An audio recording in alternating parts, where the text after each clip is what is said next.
Dominic Varelli built his empire on fear, blood, and contracts signed in shadows. He never lost control, until the night his new wife flinched at his touch. The marriage was supposed to be simple: sign the papers, secure the alliance, claim what was his. But Serafina Vale wasn't the calculated partner he expected. She was terrified, innocent, sacrificed like a lamb to wolves. When Dominic realized the truth, he faced an impossible choice: take what the contract promised, or walk away from everything he believed about power. That decision would unravel them both. If you want to see how their story ends, stick around until the final word. And hey, drop a comment with your city so I can see how far this story travels. Now, let's begin. The Armory Club sat in Lower Manhattan like a bruise that wouldn't heal, all red velvet and dark wood, the kind of place where men made deals that never saw daylight. Dominic Varelli stood at the bar, whiskey untouched, watching the room with eyes that missed nothing. He'd owned this place for 6 years, owned most of the people in it longer than that. "You look tense." Marcus Chen appeared at his elbow, Dominic's oldest friend and the closest thing he had to a conscience. "Big night. It's a signature on paper." Dominic's voice carried no inflection. "Same as any other deal. Except this one comes with a wife." Dominic didn't respond. The marriage contract had taken 3 months to negotiate. The Vale family controlled shipping routes through 5 major ports, routes Dominic needed to expand his operations without interference. Aldo Vale had been bleeding money for years, desperate enough to offer his daughter as collateral. It was practical, strategic. Marcus studied him. "You ever met her, Serafina?" "Once. 2 years ago at some charity thing." Dominic tried to recall details and came up with nothing substantial. "She barely spoke. And you're marrying her anyway." "I'm securing an alliance. The girl's just part of the package." The words sounded hollow even to his own ears, but Dominic had built his life on such calculations. Emotion was weakness. Attachment was leverage waiting to be exploited. He'd learned that lesson young, beaten into him by a father who saw children as investments and love as a liability. The door opened. Aldo Valle entered, flanked by 2 men Dominic recognized as his inner circle, both aging, both desperate. Aldo himself looked worse than the last time they'd met, his expensive suit hanging loose on a frame that had shed weight from stress. "Varelli." Aldo's handshake was too firm, trying to project confidence he didn't possess. "Everything's ready. Serafina's upstairs with her mother." "The contracts." "Signed this morning. My lawyers confirmed everything's in order." Aldo's smile didn't reach his eyes. "You'll have full access to the shipping routes within 48 hours. And Serafina, well, she understands her duty." Something in that last sentence made Dominic pause, but he pushed the feeling aside. "Then we're done here." "Not quite." Aldo gestured toward the private elevator. "The ceremony's in 20 minutes. Small gathering, like we agreed. Just family and essential witnesses." Dominic nodded. He'd insisted on small. The less fanfare, the less it felt like anything other than business. The elevator rose in silence. When the doors opened, Dominic stepped into a room he barely recognized. Someone had transformed the top floor of the Armory into a mockery of romance. White flowers, soft lighting, chairs arranged in neat rows. A handful of people stood scattered throughout, their conversations dying as Dominic entered. He recognized a few faces. Victor, his head of security, standing near the windows. His Aunt Teresa, the only family member he maintained contact with, watching him with something like pity. The rest were Vale's people, relatives and associates who looked at Dominic with barely concealed fear. Good. Fear kept people predictable. An older woman approached, her resemblance to Aldo marking her as his wife. "Mr. Varelli, I'm Catherine Vale. We met once, briefly." "Mrs. Vale." Dominic's tone was formal, distant. "Serafina will be ready soon. She's just—" Catherine's hands twisted together. "She's nervous. This is all very sudden for her." "We all know what this is." Dominic kept his voice level. "I assume she's been informed of the expectations." Catherine flinched. "She knows her duty." There was that word again. Duty. It sat wrong in Dominic's chest, but he couldn't identify why. Marcus appeared with 2 glasses of champagne. For the happy couple, he said, his tone carefully neutral. He handed one to Dominic, who set it down untouched.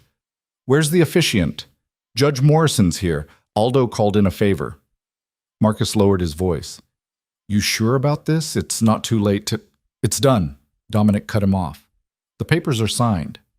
Papers can be unsigned. Dominic turned to face his friend fully. Why are you pushing this? Because I've known you 20 years, and I've never seen you this cold about anything, and that's saying something. Marcus met his gaze steadily. This isn't like moving product or negotiating territory. This is a person. A person who agreed to the terms. Did she? Marcus asked quietly. Or did her father agree for her? Before Dominic could answer, the murmur of conversation shifted. He turned toward the small dressing room at the far end of the space, and his breath caught despite himself. Serafina Vale stood in the doorway, and she was nothing like he remembered. 2 years ago, she'd been background noise in a room full of background noise. Forgettable, unremarkable. Now she wore a simple white dress that should have been elegant, but instead seemed to swallow her whole. Her dark hair had been pulled back from a face so pale it looked translucent under the soft lights. But it was her eyes that stopped him. Terror, pure, undisguised terror. She wasn't looking at him with fear, she was looking at everything with fear. Her gaze darted around the room like a trapped animal searching for exits. Her hands gripped a small bouquet so tightly her knuckles had gone white. When Catherine approached to adjust her dress, Serafina flinched hard enough that everyone noticed. This wasn't nervousness. This was panic. Dominic felt something shift in his chest, some unnamed feeling that he immediately tried to suppress. This was the deal. The girl had known what she was agreeing to. Whatever terror she felt now was her problem to manage. But as Aldo took her arm to lead her down the makeshift aisle, Serafina stumbled. Her father's grip tightened, pulling her forward with more force than necessary, and Dominic saw her bite her lip hard enough to draw blood. She was shaking, visibly shaking. The ceremony began in a blur. Judge Morrison spoke words that Dominic had heard at a dozen weddings, making this farce sound legitimate. Dominic responded when required, his voice steady and emotionless. When the judge turned to Serafina, asking if she took Dominic as her husband, there was a pause that stretched too long. Her voice cracked. She tried again. I do. It sounded like surrender. The judge pronounced them married. Dominic was supposed to kiss her. Tradition demanded it. But when he leaned in, Serafina turned her face so sharply that his lips barely grazed her cheek. Her entire body had gone rigid. Applause scattered through the room, polite and perfunctory. Aldo looked relieved. Catherine looked devastated. Marcus looked like he wanted to say something but thought better of it. And Serafina looked like she was about to shatter into pieces. The reception was brief by design. Dominic had insisted on no dancing, no cake-cutting ceremony, none of the theatrical elements that made weddings into spectacles. What he got instead was an hour of forced conversation and champagne he didn't drink while Serafina sat in a chair against the wall, untouched and untouchable. He watched her from across the room. She hadn't moved in 20 minutes, hadn't spoken to anyone who approached her. Her mother had tried once, leaning in to whisper something that made Serafina's eyes fill with tears she wouldn't let fall. She's terrified of you. Victor had materialized at Dominic's shoulder, silent as always. She doesn't know me. Maybe that's why. Victor had been with Dominic for 15 years, long enough to speak freely. You know what they say about you on the streets. The stories. Stories aren't my concern. They are when your wife looks at you like you're going to kill her. Dominic's jaw tightened. She'll adjust. Will she? Victor's tone suggested doubt. Or will she just learn to be afraid quietly? Before Dominic could respond, Aldo appeared with a politician's smile and a drunk man's eyes. Well, Virelli, congratulations. I trust you'll take good care of my daughter. The way he said it, like Serafina was a car he'd just sold, made something dark unfurl in Dominic's chest. The shipping routes will transfer tomorrow. About that. Aldo's smile widened. I've prepared all the documentation. You'll have full operational control by noon, and Serafina, well, she comes with her own set of instructions. Instructions? She's been raised properly, knows how to run a household, how to entertain, how to... Aldo's voice dropped. How to fulfill her wifely duties without complaint. Her mother made sure of that. Dominic felt his hands curl into fists. We're done here. Of course, of course. Aldo clapped him on the shoulder with false bonhomie. I'll leave you two alone. I'm sure you're eager to get to know each other better. He walked away laughing, and Dominic wanted to put his fist through something. Boss. Victor's voice was low. Maybe give her time. This is a lot for anyone to... I know what this is. Dominic cut him off. But he didn't. Not really. He'd expected a partner who understood the game, who'd been raised in this world and knew its rules. Instead, he'd gotten a frightened girl who looked at him like he was a monster. Maybe he was. The reception wound down. Guests began to leave, offering congratulations that felt more like condolences. Marcus lingered longest, pulling Dominic aside near the exit. I'm going to say this once, and then I'll drop it. Marcus kept his voice low. That girl is terrified. Whatever you're planning for tonight, that's none of your concern. It is when I've known you long enough to see you make decisions you'll regret. Marcus held his gaze. You want the shipping routes? Fine. You got them. But don't destroy that girl just because you can. There are lines even we don't cross. Get out. Marcus left without another word. The room emptied until only Dominic, Serafina, and Victor remained. Victor took one look at the situation and made himself scarce, murmuring something about checking the perimeter security. Silence filled the space between them. Serafina hadn't moved from her chair. She stared at her hands, at the gold ring that now circled her finger, a ring Dominic had chosen without thought, just another detail to be handled. Her breathing was too fast, too shallow. Dominic approached slowly, the way you might approach something wild and wounded. We should go. She flinched at his voice but stood, moving like her legs barely supported her weight. She wouldn't look at him. Couldn't, maybe. His car waited downstairs, a black Mercedes that whispered money and power. Victor held the door. Serafina slid into the back seat, pressing herself against the far window as if she could melt through the glass and escape. Dominic got in beside her. The door closed with a heavy click that sounded too much like a cell locking. They drove through Manhattan in silence. The city lights flickered across Serafina's face, highlighting the tracks of tears she'd finally let fall. She'd given up trying to hide them. Given up on everything, it seemed. Serafina. She jumped at her name, her whole body going tense. Look at me. Slowly, so slowly, she turned her head. Her eyes met his for the first time since the ceremony. And what Dominic saw there made something in his chest constrict. She wasn't just afraid. She was resigned, like she'd already accepted whatever horror she believed was coming. I'm not going to hurt you. She didn't believe him. He could see it in every line of her face. Do you understand? I understand my duty. Her voice was barely a whisper, rough from suppressed crying. My mother explained everything. I know what's expected. The way she said it made Dominic's stomach turn. What exactly did your mother tell you? That I belong to you now. That I have to... She couldn't finish, her breath hitching. That I have to do whatever you want. That it's my job to please you. To not complain or resist. To be... Her voice broke completely. To be good. Rage, pure and unexpected, flooded through Dominic. Not at Serafina, at Aldo, at Catherine, at everyone who'd reduced this girl to a transaction and convinced her that her only value was obedience. They told you that you're property, aren't I? She looked at him with those terrified eyes. You paid for me. The marriage contract, my father showed me the terms. You get the shipping routes and you get me. In exchange for clearing his debts and protecting our family interests. That's the deal. Serafina, I'm not stupid, Mr. Varelli. Tears spilled down her cheeks freely now. I know what men like you do. I've heard the stories. I know what you are. And I know that I don't have a choice. So I'll do what I'm supposed to do. I'll be what you need me to be. Just please. Her voice dropped to something raw and broken. Please don't hurt me more than you have to. The car pulled up to Dominic's building, a converted warehouse in Tribeca that he'd transformed into a fortress of glass and steel. Normally he felt pride seeing it. Tonight it looked like a prison.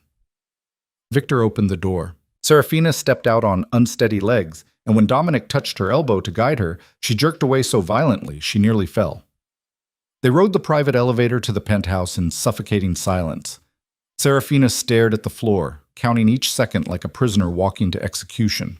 The elevator opened directly into his living space, an open floor plan of concrete and exposed brick, minimalist furniture, floor-to-ceiling windows overlooking the Hudson. It was designed to impress, to intimidate.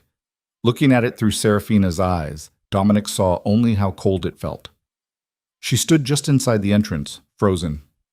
"The bedroom's through there," Dominic gestured to the hallway. "Your things were delivered this afternoon. They should be in the closet." She nodded without speaking. "Are you hungry? I can have food brought up." Another nod. No words. Dominic felt frustration building.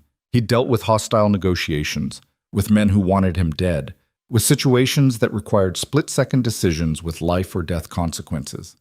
None of it had prepared him for a terrified girl who looked at him like he was a monster, maybe because he was. "Serafina." He tried to gentle his voice, but it came out harsh anyway. "You need to eat something. You barely touched anything at the reception." "I'm not hungry." Her voice was hollow. "When did you last eat?" No answer. "Serafina." "Yesterday morning." The words came out flat. I felt sick since I found out about the wedding. Food just..." She wrapped her arms around herself. "It doesn't matter. I'm fine." She wasn't fine. She was trembling so hard her teeth were chattering despite the warmth of the room.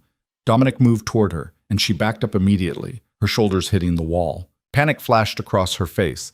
Real, visceral panic that made her look like she might bolt or collapse, or both.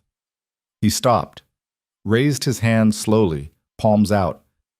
"I'm not going to touch you." "But you will." She was crying again, silent tears that she didn't bother wiping away. "Eventually." "That's the point of all this, isn't it? The marriage contract includes... It specifies..." She couldn't say it. "Consummation." Dominic finished for her and watched her flinch at the word. "That's what you think this is about, isn't it?" And there it was. The ugly truth neither of them had spoken.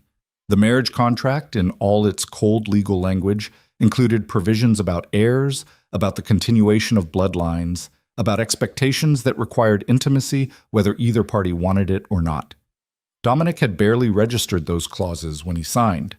They were standard, archaic language that lawyers included out of habit. He'd assumed Serafina understood the game, that she'd come into this marriage the way women in their world usually did, with pragmatic acceptance and veiled ambition.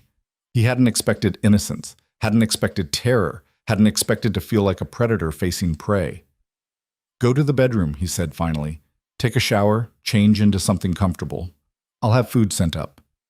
"And then?" Her voice was so small. "And then nothing. Just eat and sleep.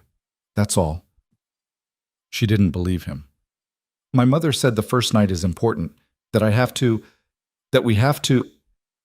She was shaking harder now. "She said if I don't fulfill the contract terms, my father could lose everything, that you could void the agreement, that our whole family would be..." "Your mother is wrong." Dominic's voice came out harder than he intended. "Go to the bedroom, Serafina, now." She went, practically running, the door closing behind her with a soft click that somehow sounded like defeat. Dominic stood in his empty living room and wanted to destroy something. All of this, the contract, the marriage, the entire fucking situation, had seemed so simple on paper. Acquire the shipping routes, secure the alliance, marry the girl, move forward. He hadn't counted on the girl being real. His phone buzzed. "Marcus. How's married life?" The question was pointed. "Don't. That bad?" Dominic's moved to the windows, staring out at the city lights. "She's terrified of me. Actually terrified. She thinks I'm going to..." He couldn't finish. "Are you?" "Jesus, Marcus. I'm asking because you signed a contract that technically gives you the right to. And because I know how you operate. Everything's leverage, everything's strategy. So I'm asking, as your friend, what you're planning to do." Dominic closed his eyes. "I don't know.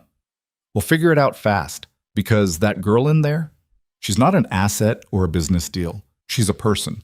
And if you treat her like property just because a contract says you can, you'll destroy her, and probably yourself in the process. Since when are you my conscience?" Since I watched you turn into someone I barely recognize over the past 5 years. You used to have lines you wouldn't cross, Dom. Make sure this isn't one of them." Marcus hung up. Dominic ordered food he knew Serafina wouldn't eat. When it arrived, he knocked softly on the bedroom door. No answer. "Serafina, I'm leaving food outside the door. You should eat something." Still nothing. He waited, listening to the silence, then walked away. An hour later, when he checked, the food sat untouched, growing cold.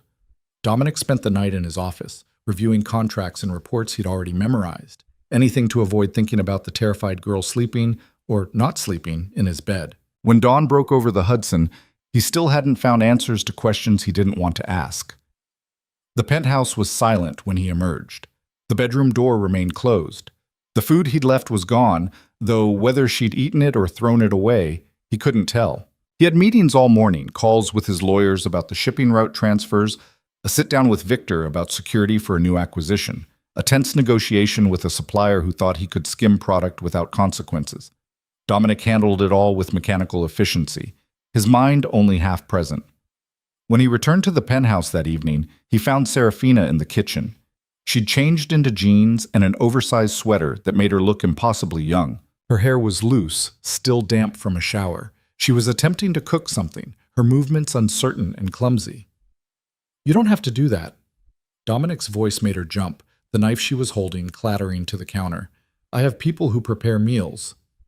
"I wanted to—" She didn't finish, just stared at the cutting board where she'd been trying to chop vegetables. "I thought I should. My mother said I should take care of the household. That it's my responsibility to—" "Your mother said a lot of things that aren't true." Serafina's hands twisted together. "I don't understand what you want from me." Dominic moved closer, and she backed up immediately, putting the kitchen island between them. Always retreating. Always afraid. "I want you to stop looking at me like I'm going to hurt you." "I'm trying." Her voice broke. "I'm really trying, but I don't know how to— I don't know what I'm supposed to—" She pressed her palms against her eyes. "I've never done any of this before. I don't know how to be a wife. I don't know how to be what you need, and I'm scared that I'll mess it up and you'll—" "I'll what?" "I don't know." The words burst out of her, raw and honest. "I don't know what you'll do if I disappoint you. Send me back? Hurt me? I don't know the rules here. I don't know anything except that I'm trapped and terrified and I can't breathe and—" She was hyperventilating, her breath coming in short gasps that made her sway on her feet. Dominic moved on instinct, reaching for her, and she jerked back so hard she hit the counter. "Don't touch me!" The scream tore out of her. "Please don't touch me! I can't!" She slid down to the floor, her back against the cabinet, arms wrapped around her knees, gasping for air that wouldn't come. A full panic attack, her body shutting down from fear. Dominic stood frozen, watching her fall apart, feeling more helpless than he'd ever felt in his life. Every instinct screamed at him to fix this, to take control, to make it stop. But he couldn't fix what he'd caused, couldn't control fear this deep. "Serafina." He kept his voice low, steady. "Look at me. I need you to look at me." She couldn't. Her eyes were squeezed shut, tears streaming down her face, her whole body shaking. "I'm not going to touch you. I'm staying right here. You're safe. Do you understand? You're safe." "I'm not."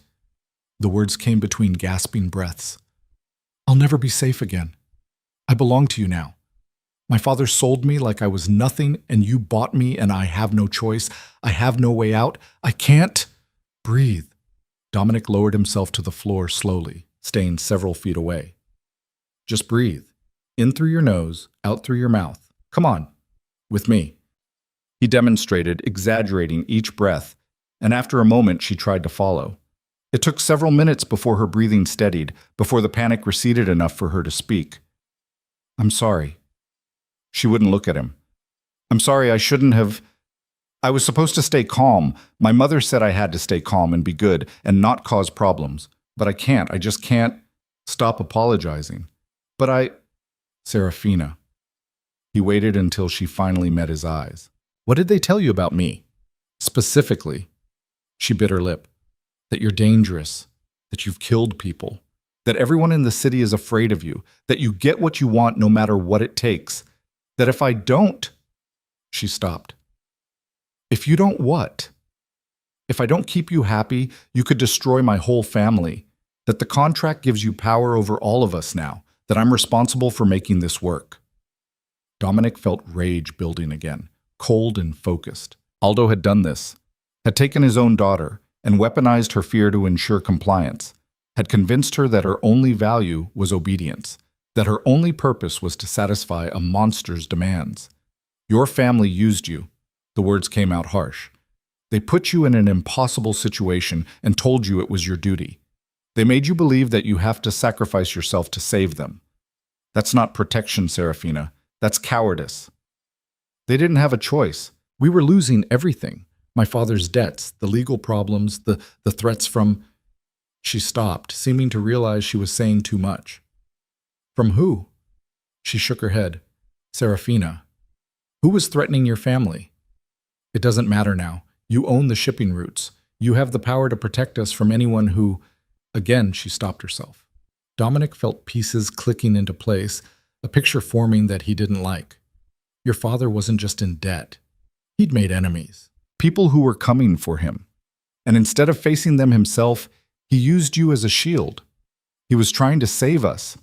He was saving himself. Don't. Her voice shook. Don't say that. He's still my father. He's still... She couldn't finish, because they both knew the truth. Aldo Valle had sacrificed his daughter to save his own skin, had dressed it up as duty and family honor, had convinced her it was love. How old are you? Dominic asked suddenly. 22. And he's been planning this for how long?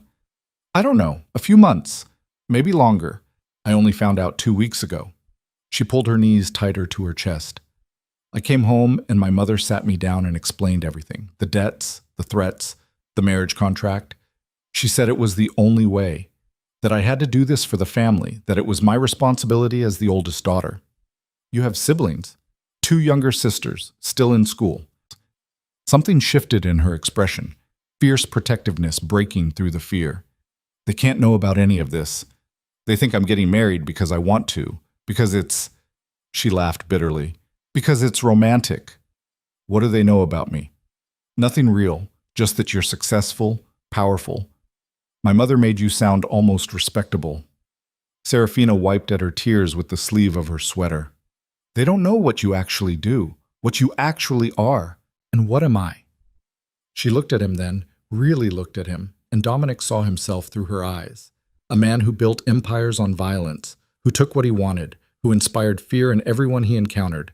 A man who'd married a terrified girl because she came with shipping routes he needed. I don't know, she whispered. That's what scares me most. I don't know what you are, or what you want, or what you'll do to me. I only know I can't escape. The words hung between them, brutal in their honesty. Dominic stood slowly, carefully, telegraphing every movement. Get up! Terror flashed across her face, but she obeyed, rising on shaking legs. Go back to the bedroom. Please. Go to the bedroom, Serafina. Lock the door. I'm sleeping in the guest room tonight. He pulled out his phone.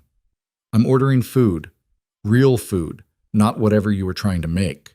When it arrives, I'll leave it outside your door. You're going to eat it. All of it. And then you're going to sleep. That's all. No expectations, no contracts, no duties. Just sleep. Do you understand? She nodded, not quite believing him. In the morning, we're going to talk, really talk, about what this arrangement actually is, what you can expect from me, what the rules are. But tonight, you're just going to rest. He paused.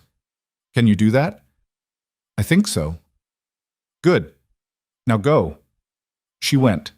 And this time when the door closed, it didn't sound like defeat. It sounded like mercy. Dominic ordered enough food for 3 people, all comfort items he hoped might actually appeal to her. When it arrived, he knocked once and left it outside the bedroom door as promised. He heard her emerge 20 minutes later, heard the soft sound of containers being opened. An hour after that, he checked. The food was gone. Small victory. He spent the night in the guest room, staring at the ceiling, trying to figure out what the hell he was doing. The contract was signed. The shipping routes were transferring. He'd gotten what he wanted. Except he hadn't. Not really.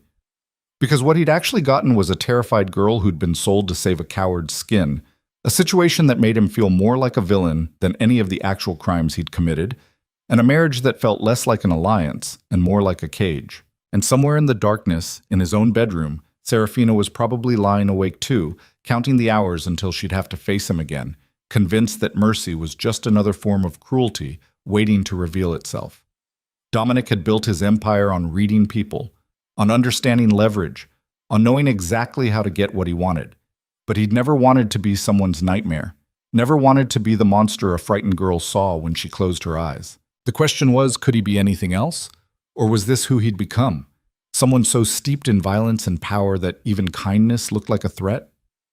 He didn't have answers, just questions that multiplied in the dark, and the growing certainty that the contract he'd signed had bought him something he'd never wanted, a person's fear, complete and paralyzing. And for the first time in his carefully constructed life, Dominic Varelli didn't know what to do with power once he had it. Morning came too early and not early enough. Dominic had managed maybe 2 hours of sleep, his mind churning through possibilities and problems until the sky turned gray. He found himself standing in the kitchen at 6, making coffee he didn't want, listening to the silence of the penthouse and wondering if Serafina had slept at all. The bedroom door opened at 7:30. She emerged wearing different clothes, dark jeans, a plain sweater, her hair pulled back. She looked exhausted, dark circles under eyes that were still red from crying. But she'd washed her face, composed herself into something that resembled calm. "Good morning." Her voice was quiet, formal. "Morning." Dominic gestured to the coffee. "Want some?" She shook her head, then seemed to reconsider. "Actually, yes, please." He poured her a cup, black, and watched as she added cream and sugar with shaking hands. She wouldn't look at him directly, her gaze settling somewhere around his shoulder. "Did you eat last night?" "Yes. Thank you."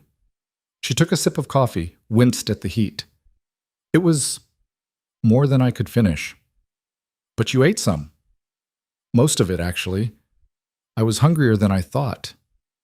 They stood in the kitchen, the island between them like a demilitarized zone. Outside, the city was waking up, traffic sounds, construction noise, the ambient hum of millions of lives being lived. Inside, the silence pressed down like weight. "We need to talk." Dominic set his cup down. "Really talk. Not the conversation we had last night. Not whatever your parents told you to expect. Actual honesty." Serafina's grip tightened on her mug. "Okay." "Sit down." She did, choosing the chair farthest from him. Always distance, always escape routes. Dominic stayed standing, mainly because he couldn't figure out what to do with his hands. "I'm going to ask you questions and I need you to answer them truthfully. Can you do that?" "I'll try." "Did you want this marriage?" The question seemed to catch her off guard. "Want?" "Yes, want. Did you choose this or were you forced into it?" She looked down at her coffee. "Does it matter? I'm here now. The contract's signed." "It matters." "Answer the question." "No." The word came out small and defeated. "I didn't want this. I didn't want any of this." "Did your father give you a choice?" He explained the situation, the debts, the threats. He said this was the only way to save the family, to protect my sisters. He made it sound like... She stopped, choosing words carefully. Like I was being selfish if I refused. "And your mother?" Serafina's laugh was bitter. "My mother told me what to expect, how to behave, what you'd want from me. She was very detailed about my duties as a wife."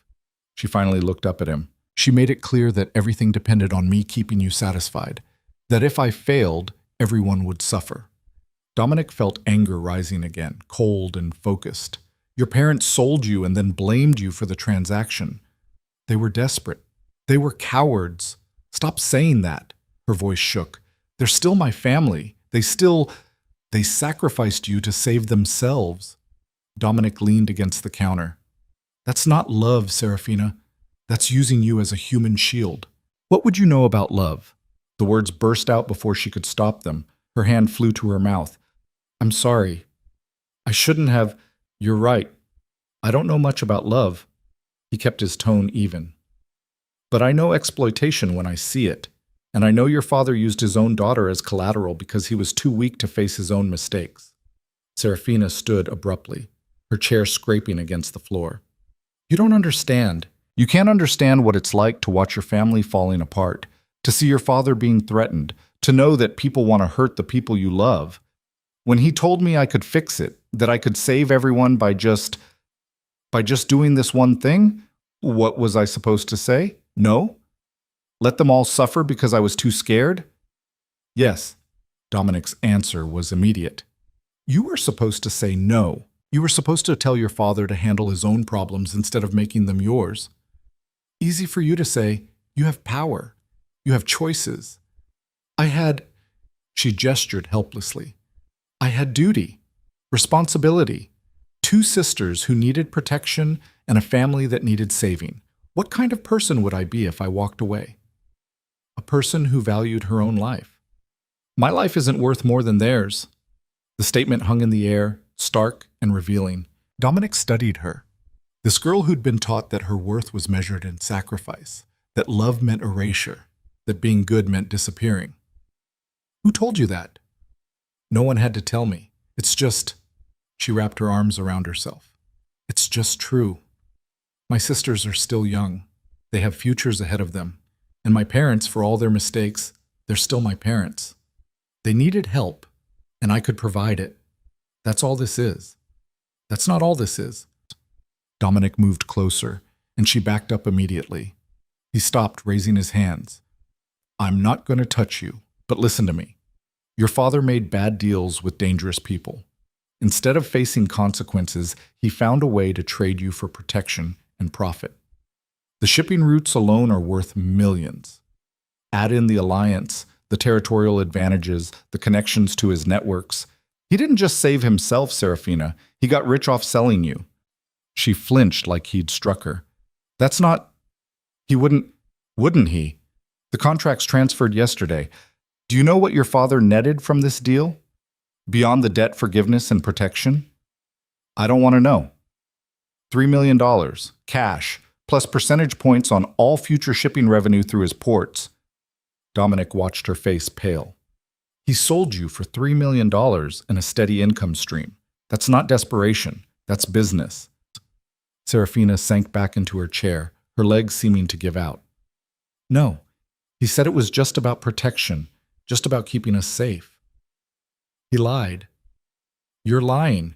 Dominic pulled out his phone, pulled up the contract files, and slid it across the table to her. Read it yourself, page 14, section 7. Payment terms. She stared at the phone like it might bite her.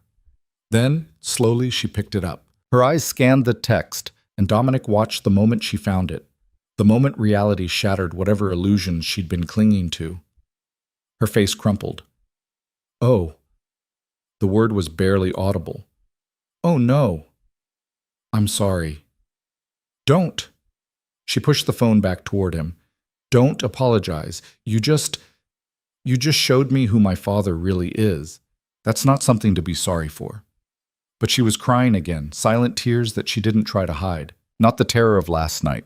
This was grief, raw and fresh, the death of something she'd needed to believe. He sold me. She said it out loud, testing the words. He actually sold me, like I was property, like I was nothing. You're not nothing. She laughed, sharp and broken. Aren't I? My own father put a price tag on me and found a buyer.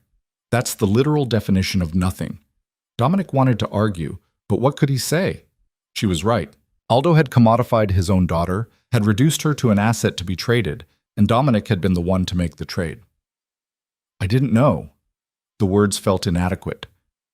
When I signed the contract, I assumed you were part of the deal because you wanted to be, that you understood what this was. A business arrangement. Yes. And now? Now I know better. Dominic sat down across from her, maintaining distance. I know you were forced into this. I know you're terrified. I know your father is a piece of shit who deserves worse than what I'll probably give him, and I know that none of this is your fault. But the contract still stands. The contract can be voided. Her head snapped up. What? I can dissolve it, return you to your family, keep the shipping routes as breach of contract compensation. Your father would lose the $3 million, but you'd be free. Hope flared in her eyes, bright and desperate. Then it died. My sisters, what about them? The people threatening my father, they don't care about contracts. If I leave, if this arrangement falls apart, they'll go after my family again. My sisters could be... She couldn't finish.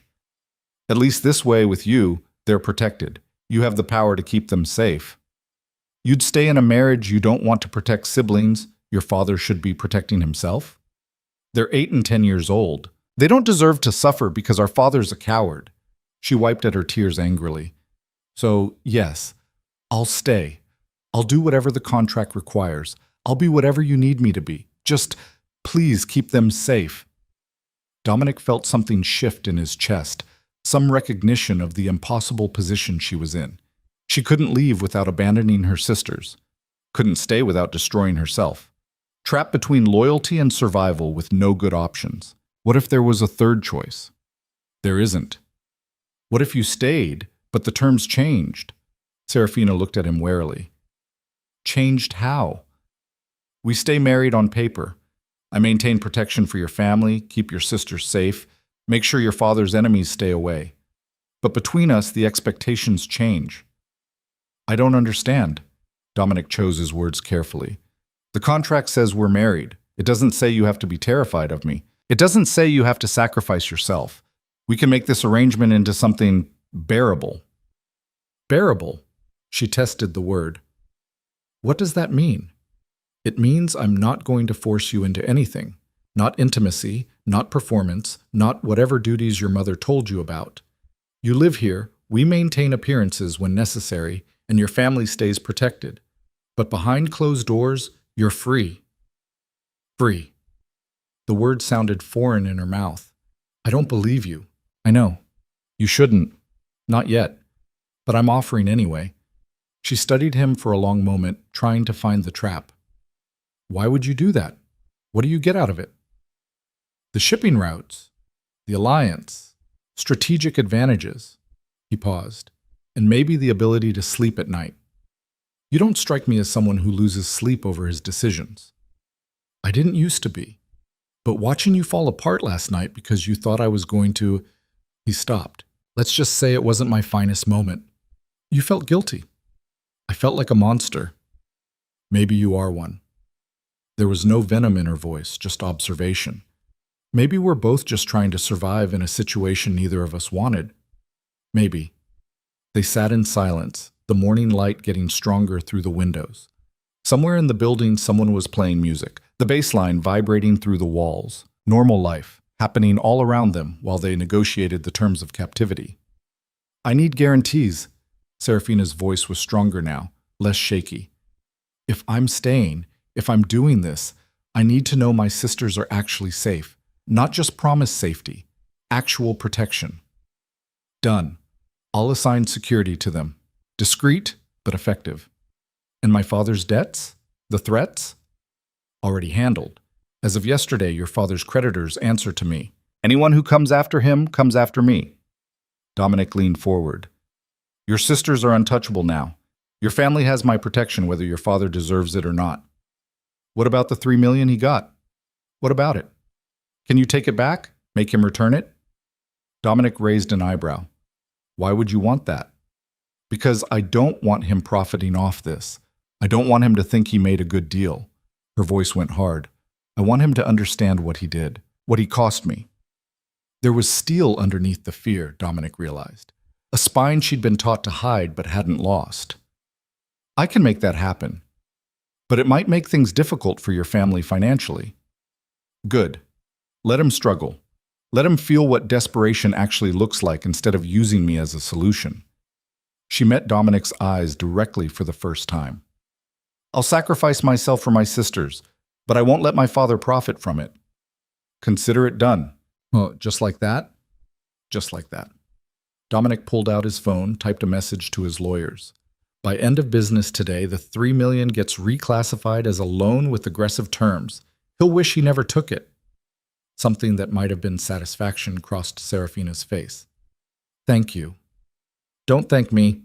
I'm still the one who signed the contract that put you here. But you're also the one offering to make it bearable. She wrapped her hands around her coffee mug, seeking warmth. That's something. Maybe not enough, but something. They fell into silence again, but it felt different now, less hostile, still wary, still careful, but with the beginning of something that wasn't fear. I have questions. Serafina's voice was quiet. About you. About this life. About what I'm actually part of now. Ask. The things people say about you, are they true? Depends what they say. That you've killed people, that you run criminal operations, that you're dangerous. Dominic considered lying, spinning some version of himself that would be easier to live with. But she'd asked for honesty, and he'd promised it. Yes, all of that is true. She absorbed this without flinching. How many people? How many have I killed? Yes. Do you really want to know? I'm living with you, married to you. I think I deserve to know who I'm married to. Fair point. I stopped counting after the first few. Some were self-defense, some were business, some were... He trailed off. Some were because I could. Because I was angry, or because someone needed to be taught a lesson, or because it was easier than the alternative. Do you regret it? The question caught him off guard. Some of them. The ones who probably didn't deserve it. The ones who were just in the wrong place at the wrong time. But not all of them. No, not all of them. Some people needed killing, still do. Serafina was quiet for a moment. My father said you were ruthless, that you built your empire on fear and violence. He made it sound almost admirable, like it was strength. It's not strength, it's survival that went too far. What does that mean? Dominic stood, moved to the window, putting distance between them.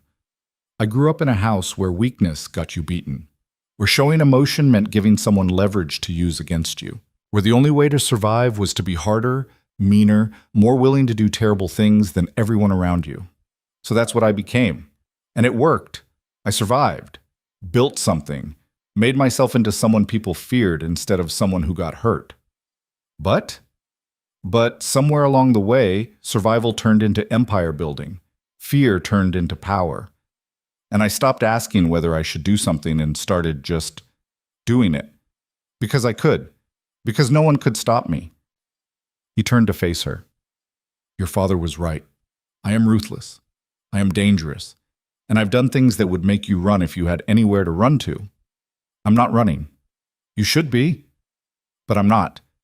She stood, moved closer to the window, though still maintaining several feet of distance. Do you want to know what I think? What? I think you're telling me all of this to scare me, to make me understand how dangerous you are, so I'll... What? Be more afraid? Be more careful? Understand my place? She shook her head. But here's the thing. I'm already terrified. You can't make it worse. So maybe just tell me the truth without the performance. Tell me who you actually are instead of who you want me to think you are. Dominic stared at her. This girl who'd been shaking so hard last night she could barely stand, now calling him out with unexpected clarity. You're smarter than I gave you credit for. My father treated me like I was stupid, ornamental, useful only for what I could provide. But I'm not stupid. I've been paying attention my whole life, watching, learning. She hugged herself. So don't treat me like I'm fragile or naive. I know what you are. I know what this world is.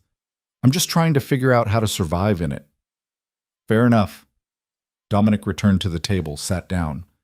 Truth then, no performance. I built my empire on violence and fear because that's what I knew how to do. I'm good at it, better than I should be. And I don't regret most of it because the world I operate in doesn't reward mercy. But you're showing me mercy. Am I? Or am I just avoiding adding you to the list of people I've destroyed?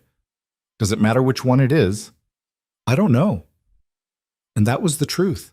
Dominic didn't know why Serafina's terror had affected him when nothing else did.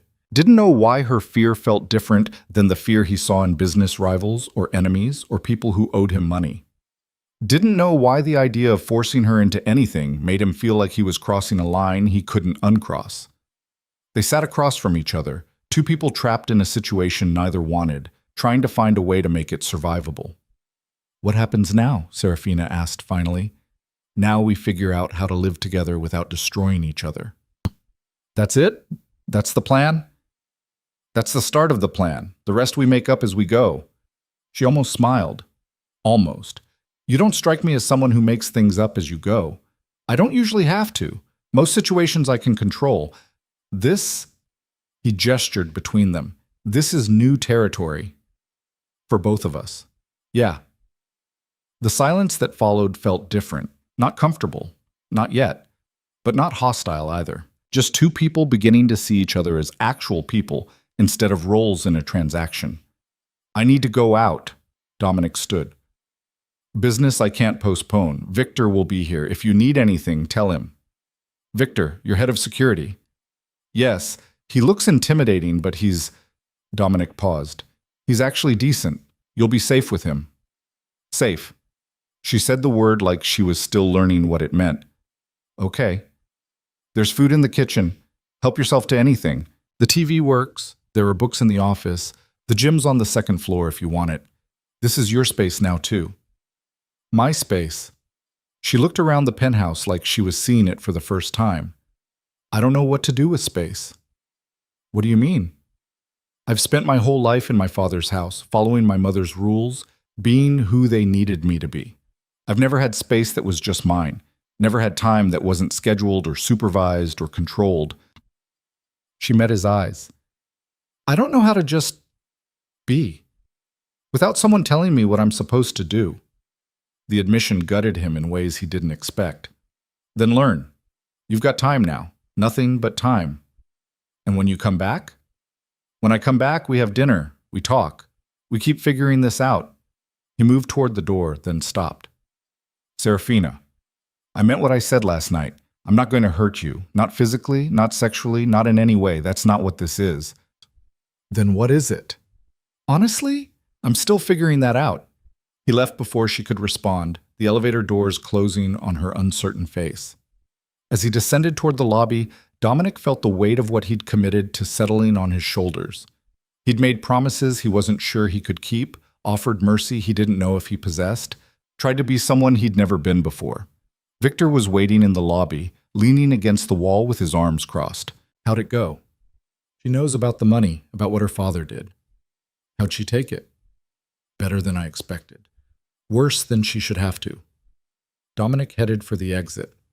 She's upstairs alone. Keep an eye on her. Don't hover, but make sure she's okay. You think she might try to run? I think she might try to disappear in other ways. Just check on her. Carefully. Victor nodded, understanding. Where are we going? To have a conversation with Aldo Val. Finally. Victor's smile was cold. Want me to bring tools? Not yet. This is just a conversation, but make sure he knows what happens if we need to have another one. They drove across the city, through neighborhoods that shifted from wealth to working class and back again. Aldo's office was in Midtown, a building that screamed old money trying to maintain appearances. Dominic had been here once before, during the contract negotiations. Then, Aldo had been all smiles and smooth words. Today would be different. They rode the elevator to the 14th floor. Aldo's secretary, a nervous woman in her 50s, tried to stop them, but one look from Victor had her stepping aside. Aldo was on the phone when they entered, laughing about something. The laughter died when he saw Dominic. I'll call you back. He hung up quickly. Varelli, this is unexpected. I thought the contract terms were all settled. They are. We're renegotiating different terms. Dominic sat without being invited. Victor closed the door and stood in front of it. I don't understand. The $3 million you netted from selling your daughter, we're taking it back. Aldo's face went pale, then red. That's not possible. That money was part of the agreement. You can't just... I can do whatever I want. The question is whether you make this easy or hard. The contract gave you the money. It didn't guarantee you'd keep it. Dominic leaned back in his chair, completely relaxed. Consider it a loan now. With interest. Very high interest. This is extortion. No, this is business. Extortion would be if I threatened your life to get the money. I'm just informing you of new terms. Aldo stood, tried to project authority he didn't have. I could fight this, take you to court. The contract is legally binding. You could try, but ask yourself, do you really want to go to war with me over money you got from selling your daughter like livestock? Dominic's voice went cold. Because I promise you, Aldo, that's not a war you'll win. or survive. The threat hung in the air, unmistakable. Aldo sat back down, deflating. Why are you doing this? The deal was made. Serafina agreed. Everything was settled. Serafina didn't agree. She was coerced. There's a difference. She had a choice. She had the illusion of choice. That's not the same thing. Dominic leaned forward. You used your own daughter as a bargaining chip and convinced her it was duty. You scared her into compliance by threatening her sister's safety. You made her believe she was saving the family when really you were just saving yourself. And then you profited off it. I did what I had to do. No. You did what was easiest. What kept you from facing consequences for your own mistakes. Dominic stood. The money's gone. My lawyers will contact yours about the loan terms. You'll pay it back over the next 10 years with interest that will make you regret every dollar you spent. I don't have that kind of cash flow anymore. The shipping routes are yours now. Then I guess you'll have to figure something out. Get creative. Isn't that what you told Serafina when you sold her? That desperate times require sacrifice? Dominic moved toward the door. Now you get to understand what that actually means. Wait, Aldo's voice cracked.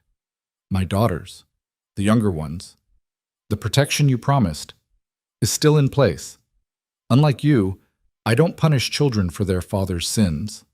Dominic paused at the door. But understand this. Your protection extends only as far as your daughters. You step out of line, you cause problems. You come anywhere near Serafina without my permission, and we have a very different conversation. She's my daughter. She was your daughter. Now she's my wife. And unlike you, I actually plan to treat her like she matters. He left Aldo sitting in his office, the man's face a mixture of rage and fear and something that might have been shame. Victor followed, silent until they reached the elevator. Feel better? Not really. Dominic pressed the button for the lobby. But it needed to be done. What are you going to do with her? Serafina. I don't know. You like her. I barely know her. But you like her, or at least you don't want to hurt her, which for you is basically the same thing. Dominic didn't answer because Victor was right. Something about Serafina had gotten under his skin, made him question things he'd never questioned before, made him want to be someone different than who he was. The question was whether different was possible, whether a man who'd built his life on violence and fear could become someone a terrified girl might eventually trust. He didn't have answers, just questions that grew more complicated every time Serafina looked at him with those haunted eyes, every time she flinched away from his touch, every time she tried to be brave despite being terrified. When Dominic returned to the penthouse that evening, he found Serafina in the kitchen again. This time she'd actually managed to cook something, pasta with what looked like marinara from a jar, a salad that was more effort than skill. She stood at the stove, her back to him, and for a moment he just watched her move through the space like she was testing its boundaries. Smells good! She jumped, spinning around with the wooden spoon held like a weapon. When she saw it was him, her shoulders dropped, but the tension didn't fully leave her face. I made dinner. I wasn't sure when you'd be back, so I just... She gestured at the pot. There's enough for two, if you want. You didn't have to do that. I needed something to do with my hands. Victor showed me where everything was. She turned back to the stove, stirring unnecessarily. He's actually kind of nice, for someone who looks like he could snap a person in half. He has his moments. Dominic loosened his tie, felt the weight of the day settling into his bones. What did you two talk about? Books, mostly. He noticed me looking at your shelves and started recommending things. I didn't expect him to be so well-read. Most people don't. They see the scars and the size and assume that's all there is. Serafina set the spoon down, started plating food with careful movements. Is that what people do to you too? See the violence and assume that's everything? The question caught him off guard. I don't usually care what people assume, but sometimes you do. She handed him a plate, still not quite meeting his eyes. Otherwise, you wouldn't have bothered telling me about the money, about my father. You would have just let me believe what I wanted to believe. Maybe I just wanted you to know what kind of man your father is. Or maybe you wanted me to know what kind of man you're trying to be. She finally looked at him directly. Which is it? Dominic took the plate, moved to the table. I don't know yet. They ate in silence for a while, The pasta mediocre but edible, the effort behind it meaning more than the result. Outside, the sun was setting over the Hudson, painting the sky in shades of orange and red that made the whole penthouse glow. "I called my mother today." Serafina's voice was quiet. "Use the phone in your office. I hope that's okay." "It's your phone too now. You don't need permission." "Old habits." She pushed pasta around her plate. "Anyway, I called her. Told her I was settling in, that everything was fine." "What did she say?" "She asked if I was fulfilling my duties, if I was keeping you happy, if I'd—" Serafina's voice caught. "If I'd done what she'd told me to do, what was expected on the wedding night." Dominic set his fork down. "What did you tell her?" "I lied. Said everything was exactly as she'd prepared me for, that I was being a good wife." She looked up, and her eyes were wet but angry. "I couldn't tell her the truth. Couldn't admit that my husband is showing me more mercy than my own mother did. That the man I was supposed to be terrified of is the only person who's asked me what I actually want. Serafina, she sold me too, you know. She keeps saying it was for the family, that it was duty, but she took my father's side. Convinced me this was the right thing, the only thing, and the whole time she was preparing me to be—" She stopped, swallowed hard. "To be used. That's what all those talks were about. How to endure, how to make myself small and quiet and compliant, how to survive being treated like property. I'm sorry. Don't be. You're not the one who did this to me. You're just the one who ended up with me." She stood abruptly, started clearing plates even though Dominic wasn't finished. "My mother asked when I'd be coming to visit, bringing my new husband to meet the family properly. She wants to show me off. Proof that the sacrifice worked. You don't have to go." "Yes, I do. My sisters are there. I need to see them. Make sure they're actually okay." She ran water in the sink, her movement sharp and agitated. "Besides, don't you want to collect on your investment? Show the family that you own their daughter now? Isn't that how this works? That's not what this is. Isn't it? You married me to get shipping routes and territorial advantage. The fact that you're being decent about it doesn't change the fundamental transaction." She scrubbed at a plate that was already clean. "I'm still the thing you bought, still the price my father was willing to pay." Dominic stood, moved closer but didn't touch her. "You're angry." "Of course I'm angry. I'm furious. She slammed the plate down hard enough that it cracked. "I'm so angry I can barely breathe. At my father for selling me, at my mother for helping him, at myself for being too weak to say no, at you for being part of this whole terrible situation, even if you're trying to make it better. At everyone and everything, and I don't know what to do with it. So be angry. Break things if you need to." She looked at the cracked plate, then at him. "You mean that?" "Yes, this is your space too. If you need to destroy something to feel better, destroy it. I've got money for new plates." "That's insane."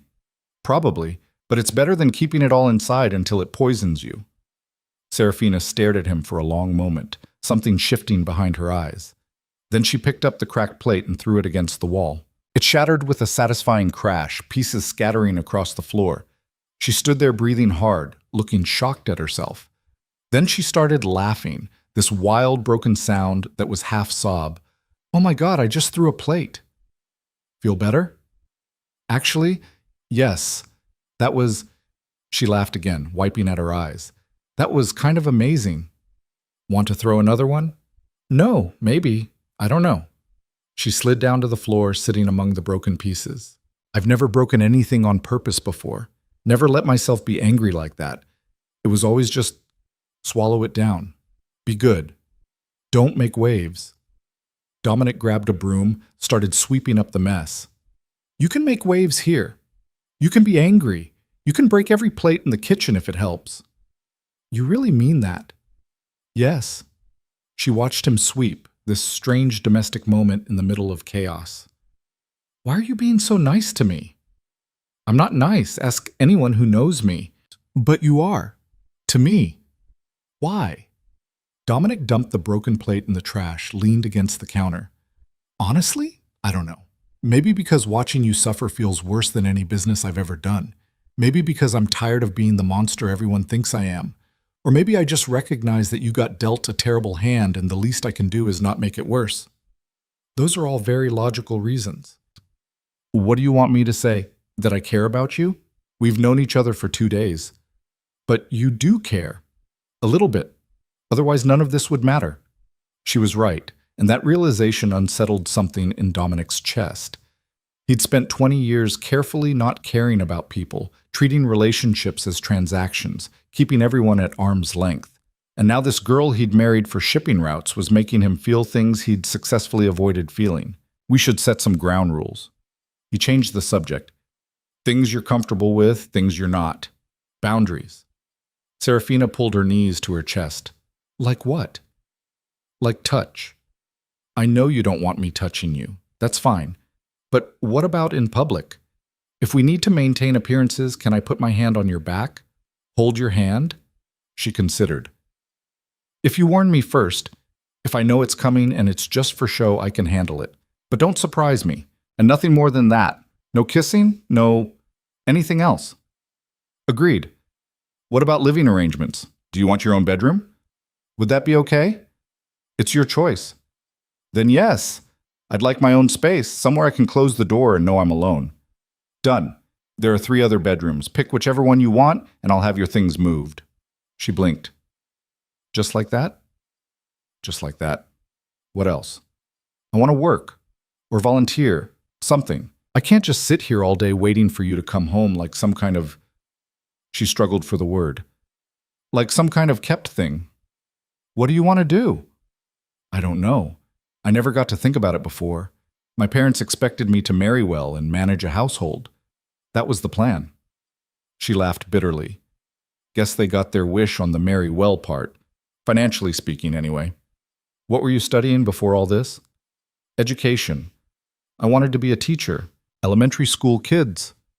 Her face softened. I love kids. Their honesty, their curiosity, the way they see the world before everyone tells them how it's supposed to be. So teach. I don't have my degree. I had to drop out when my father's money problems started. Couldn't afford the tuition. You can afford it now. Finish school, get your degree, or volunteer at schools while you figure out what you want. Dominic pulled out his phone. I'll have my assistant set up meetings with some education programs. See what fits. You're serious? Why wouldn't I be? You said you wanted to work. So work. Your life doesn't stop just because you're married to me. Serafina stared at him like he'd grown a second head. Do you know how insane this is? My father sells me to a crime boss, and the crime boss turns out to be, what, progressive about women's education? I'm practical about people being useful. You sitting here going crazy helps no one. You doing something you actually care about? That's better for everyone. You're the strangest, dangerous man I've ever met. You've met a lot of dangerous men? Just you, and my father, I guess. Though his danger is more the passive-aggressive destroy-your-life kind than the break-your-bones kind. Both types leave scars, Yeah. She stood, brushed off her jeans. Can I ask you something personal? You can ask. I might not answer. Do you have family? People you care about? Dominic thought about his Aunt Teresa, the only relative who'd bothered showing up to the wedding.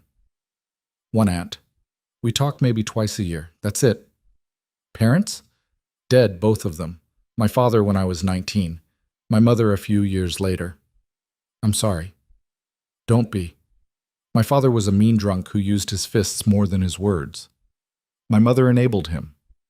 I didn't lose much when they died.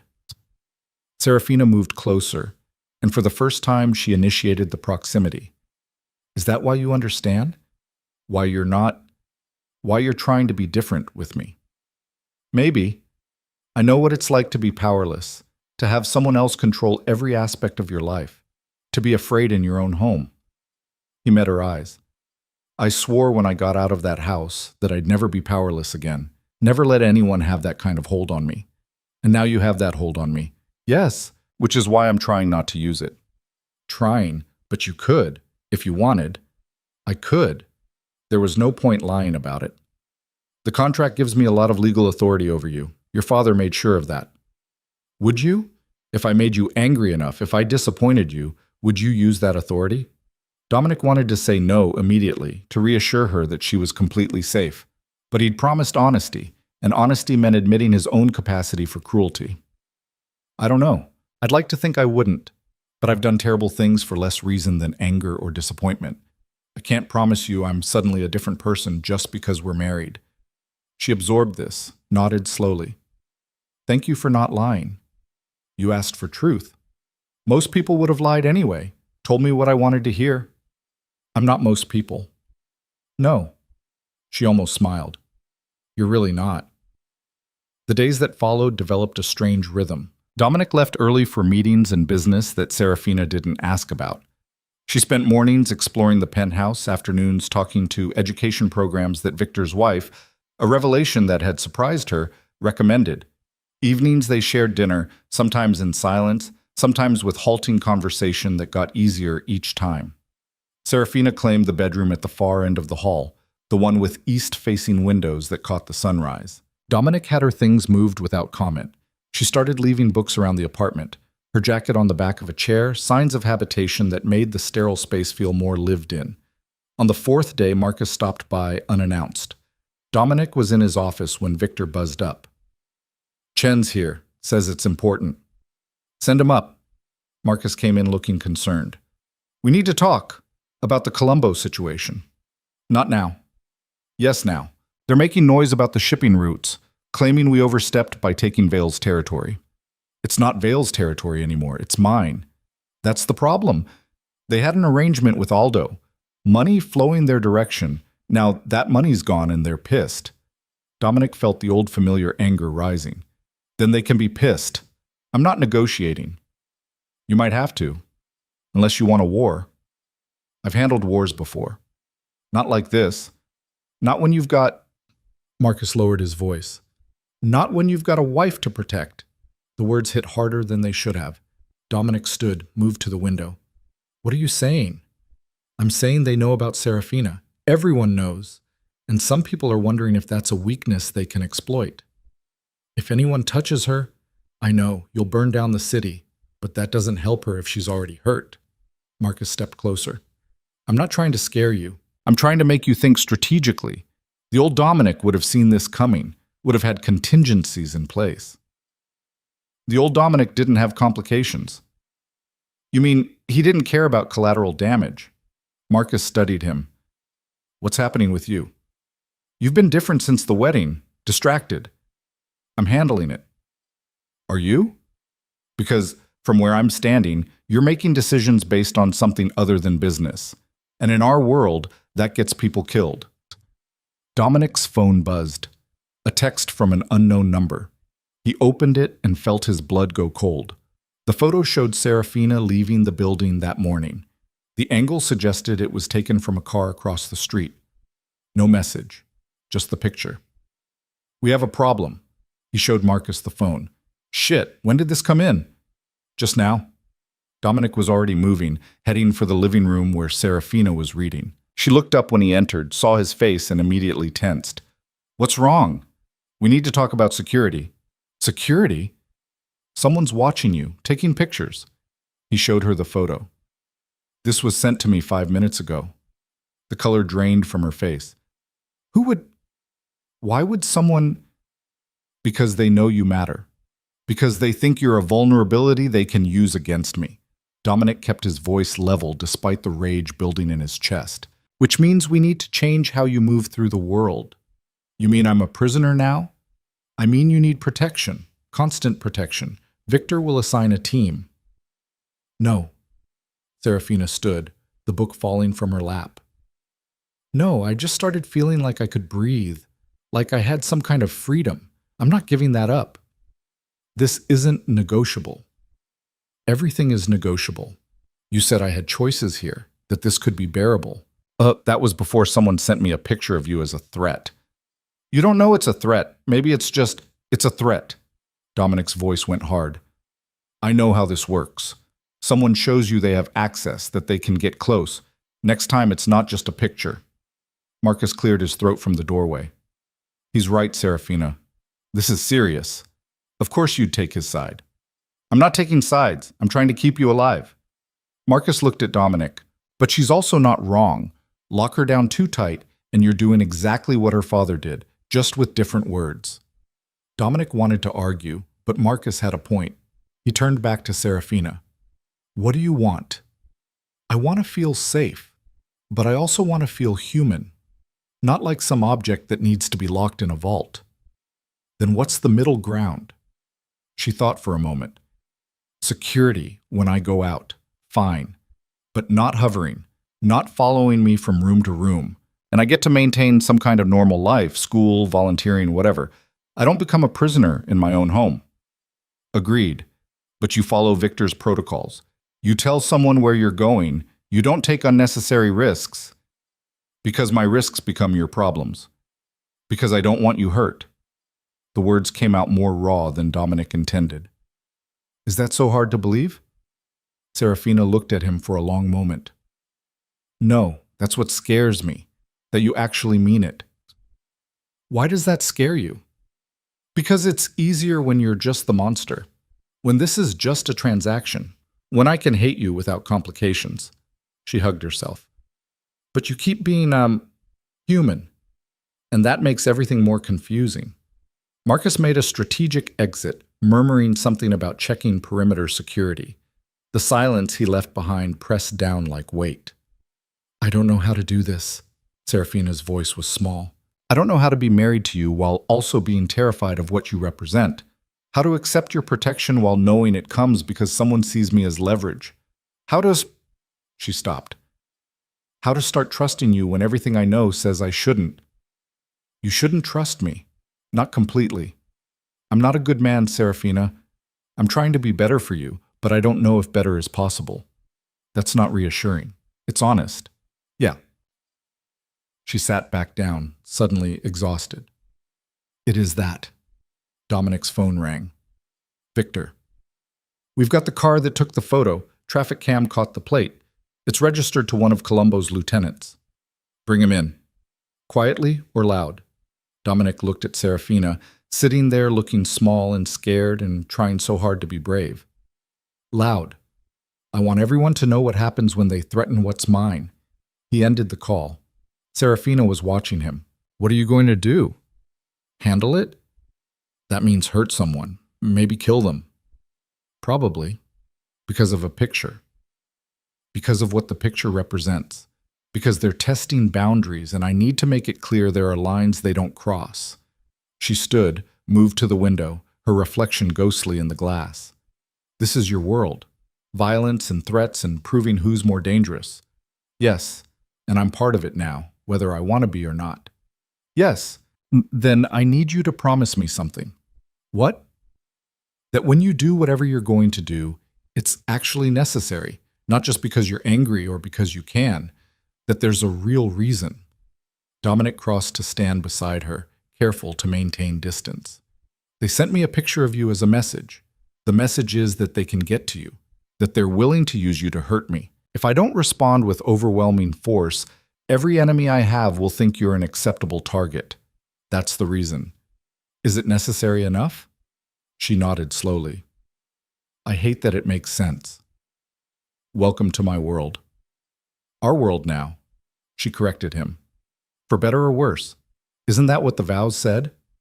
I don't remember the vows. I was too busy watching you shake. I remember them. I remember every word. Because I was terrified that saying them out loud would make this real, would trap me forever. She turned to face him. Turns out I was right. If you want out, I can't get out. My sisters, remember? And now someone's taking pictures of me, which means if I leave, they might follow. Might use me against you anyway, even if we're not married. She laughed without humor. I'm trapped by protection. That's almost poetic. Serafina, it's okay. I'm not blaming you. Not for this part anyway. You're trying to keep me safe. I understand that. She pressed her palm against the glass. I just wish safety didn't feel so much like a cage. Dominic's phone buzzed again. Victor with an update. We have him. Warehouse in Red Hook. He's not talking yet. I'll be there in 20 minutes. You're going now. Serafina stated it rather than asked. Yes. To hurt him. To get information, whatever it takes. She turned away from the window. Then go. Do what you need to do. I'll be here when you get back. Locked in my cage where it's safe. That's not fair. None of this is fair. That's the point. She moved past him toward her bedroom. Just try not to enjoy it too much. The violence. I know you're capable of terrible things, but I'd like to think some part of you still feels something when you hurt people. She closed her bedroom door before he could respond, leaving Dominic standing in the living room feeling like he'd lost an argument he didn't know they were having. The warehouse in Red Hook was exactly what it sounded like. Abandoned, isolated, the kind of place where screams wouldn't carry. The man Victor had grabbed was tied to a chair in the center of the empty space, bleeding from a split lip but otherwise intact. For now. His name's Danny Costa. Victor handed Dominic a file. Works for Marco Colombo. Low-level enforcement, nothing special. Who told him to take the picture? He's claiming he was just doing surveillance, that Marco wanted to know your movements. Dominic approached the chair.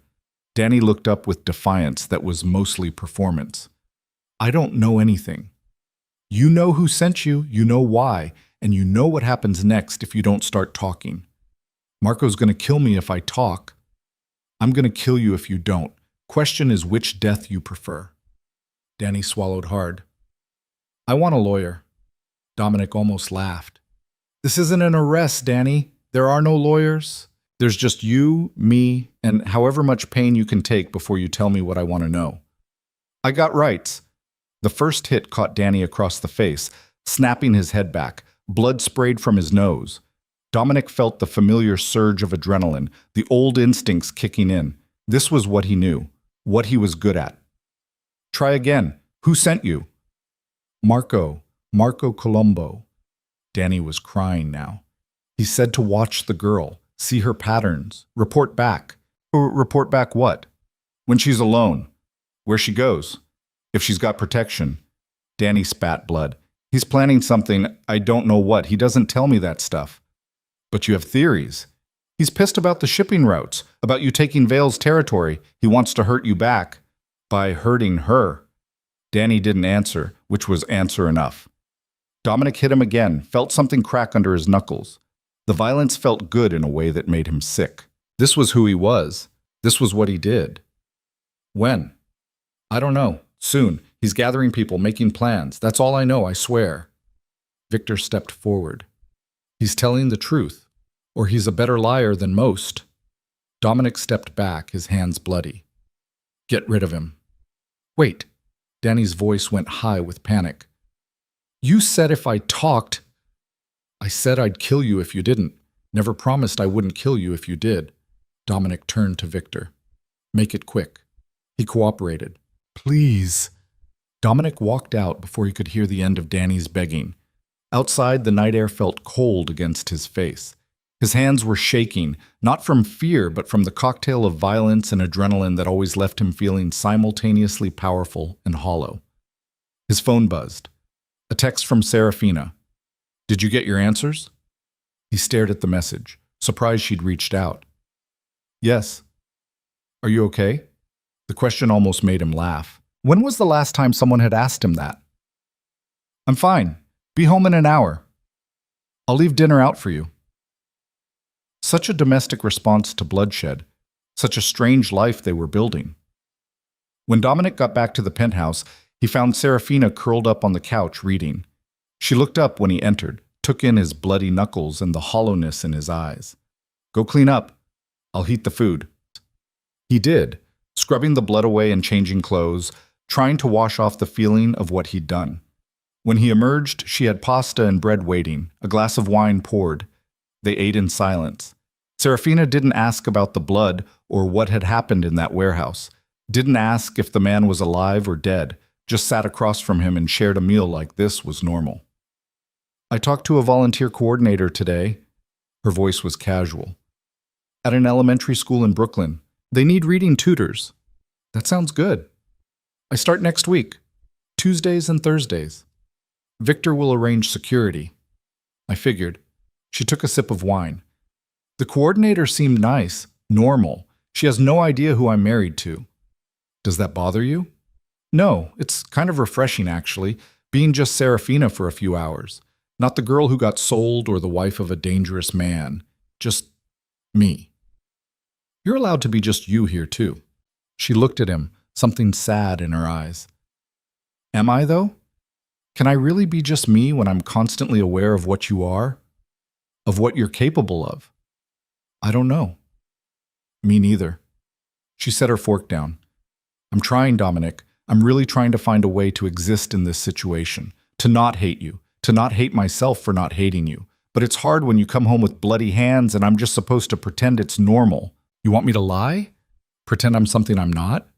No, I want... She stopped, shook her head. I don't know what I want. That's the problem. I'm so confused about everything. About you, about this, about who I'm supposed to be now. Dominic pushed his plate away. The man I questioned tonight is dead. Victor handled it while I was cleaning up. He was planning to help Columbo hurt you, maybe kidnap you, maybe worse. So I had him killed. And I don't feel bad about it. Serafina absorbed this without flinching. Should you feel bad? Probably. Normal people would. Are you a normal person? No? Then why expect normal reactions? She stood, started clearing dishes. I'm not saying what you did was right. I'm not equipped to judge that, but I understand why you did it. That's all I can offer right now. That's more than I expected. Don't mistake understanding for acceptance. She turned to face him. I understand why you hurt people, why you kill them, why violence is your default solution. But that doesn't mean I accept it. Doesn't mean I'll ever be comfortable with it. I'm not asking you to be comfortable. What are you asking for then? Dominic didn't have an answer. He didn't know what he wanted from her beyond her not being terrified, beyond some kind of peace between them that made the marriage bearable, beyond the growing feeling that having her in his life mattered in ways he couldn't explain. I'm asking for time, he finally said. Time to figure out what this is, what we are. We're two people trapped in an arrangement neither of us wanted. That's what we are. And what could we be? If we tried? She looked at him for a long moment. I don't know. Maybe something less painful. Maybe something that doesn't feel like drowning. Maybe... She stopped. Maybe we should just take it one day at a time and stop trying to define it. One day at a time. Yeah. She moved toward her bedroom. Good night, Dominic. Good night. She paused in the doorway. For what it's worth, I'm glad you're trying. Even if I don't always know how to respond to it, the effort matters. Then she was gone, her door closing with a soft click that somehow didn't sound like defeat anymore. Just sounded like an ending to one day and the promise of another beginning tomorrow. Dominic sat alone in the living room, looking at the city lights and thinking about bloody knuckles and dead men and a girl who was trying so hard to find humanity in a situation designed to strip it away. He'd built his empire on being feared, on never showing weakness, on crushing anyone who challenged him. And now his greatest challenge was a 22-year-old woman who looked at him with a mixture of fear and hope and asked him to be better than everything he'd ever been. The question was whether better was possible. Whether a man who'd made violence his language could learn to speak in kindness. Whether someone who'd spent 20 years building walls could tear them down for a person he barely knew. He didn't have answers. Just bloody hands that would never quite come clean, a hollow feeling that violence no longer filled, and the growing certainty that Serafina Vale was changing him in ways he didn't fully understand. And that terrified him more than anything else ever had. 2 weeks passed in careful negotiation of space and silence. Serafina started her volunteer work at the elementary school in Brooklyn, coming home with stories about kids who couldn't read yet but loved books anyway, about the way second graders approached the world with fearless curiosity. Dominic listened to these stories over dinner and found himself wanting to protect that brightness in her voice, that glimpse of who she might have been if her father hadn't sold her future. Victor's security team became invisible shadows, always present but never intrusive. Serafina learned to ignore them, the way city people learn to ignore sirens. She was adapting, finding rhythms in captivity that almost resembled normalcy. Almost. The call came on a Tuesday morning. Dominic was in a meeting with his lawyers about territorial disputes when Marcus burst in without knocking. We have a situation. Dominic stood immediately. Serafina? No, her sister, the youngest one. Someone tried to grab her outside her school. Everything went cold. Tried? Our guys stopped it, but it was close, too close. Marcus's face was grim. It's escalating. Dominic was already moving, phone out, calling Victor. Get Serafina home, now, and bring me Marco Colombo.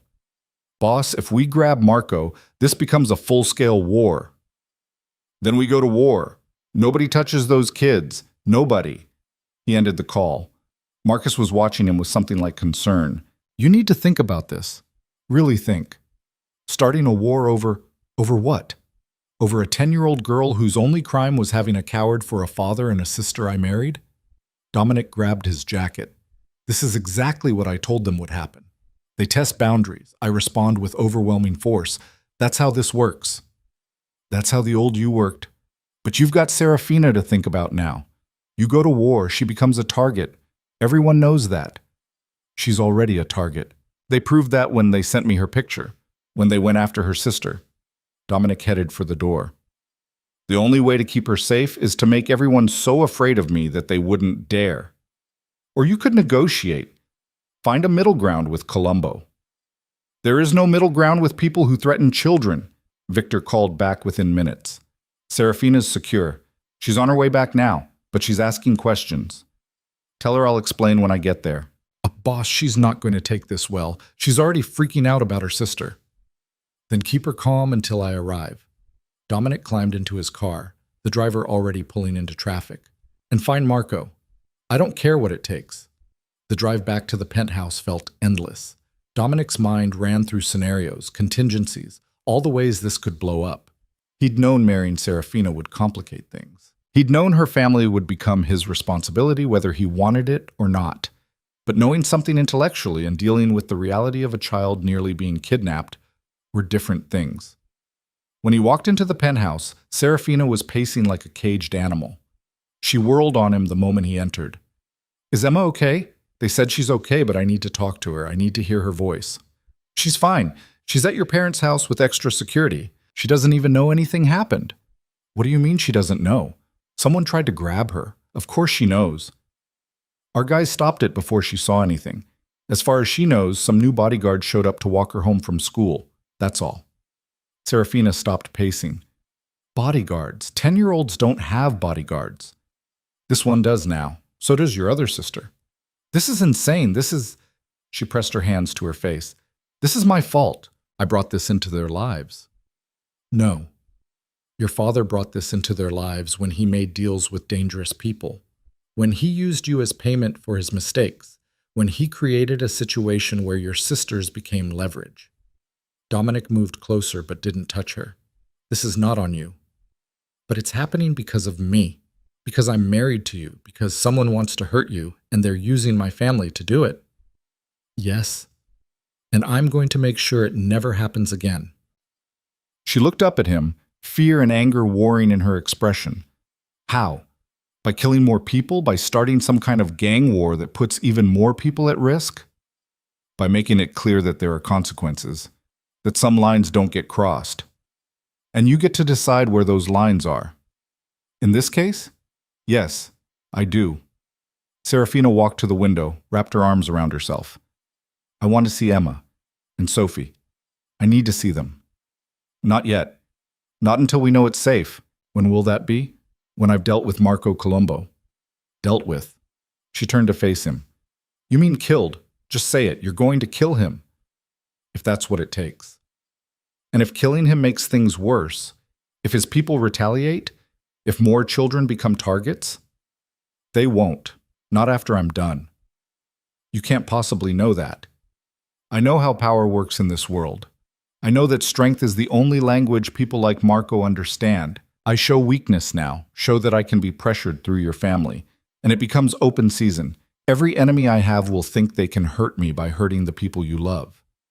Serafina was quiet for a long moment. I hate that you're right. I know. I hate that violence is the answer, that we can't just talk this out like reasonable people. Marco stopped being reasonable when he sent someone after a child. So did you. The moment you killed that first person. The moment you decided power was more important than humanity. She held up a hand when he started to respond. I'm not saying you're wrong about Marco. I'm saying you're both operating in a world where children are acceptable casualties, where fear is currency and violence is the only negotiation that matters, and I'm trapped in the middle of it. Then what do you want me to do? Let it go? Wait for them to actually succeed in taking Emma next time? No, I want you to. She stopped, frustrated. I don't know what I want. I want my sister safe. I want to not be terrified every second of every day. I want to live in a world where 10-year-olds don't need armed guards, but that's not the world we live in, is it? No. So do what you're going to do. Protect them. Protect me. Use whatever violence you think is necessary. Her voice went hollow. Just don't expect me to pretend it doesn't make me sick. Dominic's phone rang. Victor. We have Marco. He's asking to talk.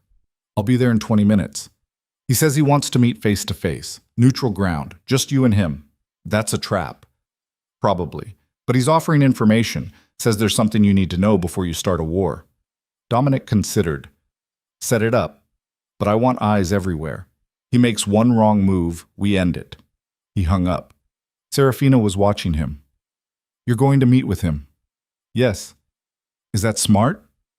Probably not. But I need to hear what he has to say. You mean you need to look him in the eye when you decide whether to kill him? She knew him too well already. Yes. Then I'm coming with you. Absolutely not. Why? Because it's dangerous. Everything about this life is dangerous. At least if I'm there, I can see it firsthand instead of sitting here imagining worse. Serafina, I'm not asking permission. I'm telling you I'm coming. You want me to understand your world? Let me see it. All of it. Not just the parts you think I can handle. Dominic wanted to argue, to lock her in the penthouse where it was safe. But the look in her eyes told him she'd find a way to follow anyway. And maybe she was right. Maybe she needed to see the ugliness up close to understand why he did what he did. Fine, but you stay in the car with Victor. You don't get out. You don't interfere. You just watch. Agreed. The meeting was set for a warehouse in Queens, industrial and isolated. Dominic arrived with Victor and 2 other security guys, plus Serafina in the back of the SUV. Marco was already there, leaning against a black sedan with 3 of his own men standing nearby. Stay here, Dominic told Serafina. No matter what happens. I will. He stepped out of the vehicle. Marco watched him approach, his expression unreadable. Virelli, thanks for coming. You've got 5 minutes to tell me why I shouldn't end this right now. Because I'm not the one who sent people after your wife's sister. That stopped Dominic cold. You're lying. Am I? Think about it. What do I gain from escalating with you? You took the shipping routes, yeah. I'm pissed about it, but I'm not stupid enough to start a war over territory I was barely profiting from anyway. Then who took the picture? Who sent Danny to watch Serafina? Danny worked for me, but he was also working for someone else. Someone who wanted you to think I was behind this. Someone who wanted us to destroy each other so they could move in on both our operations. Dominic felt pieces shifting. Who? Your new father-in-law. The words hit like a physical blow. Aldo. He's been playing both sides. Made a deal with me months ago. I'd help him create problems for you, make you look weak, and in exchange he'd give me access to shipping routes even after you took over. Said his daughter would help from the inside.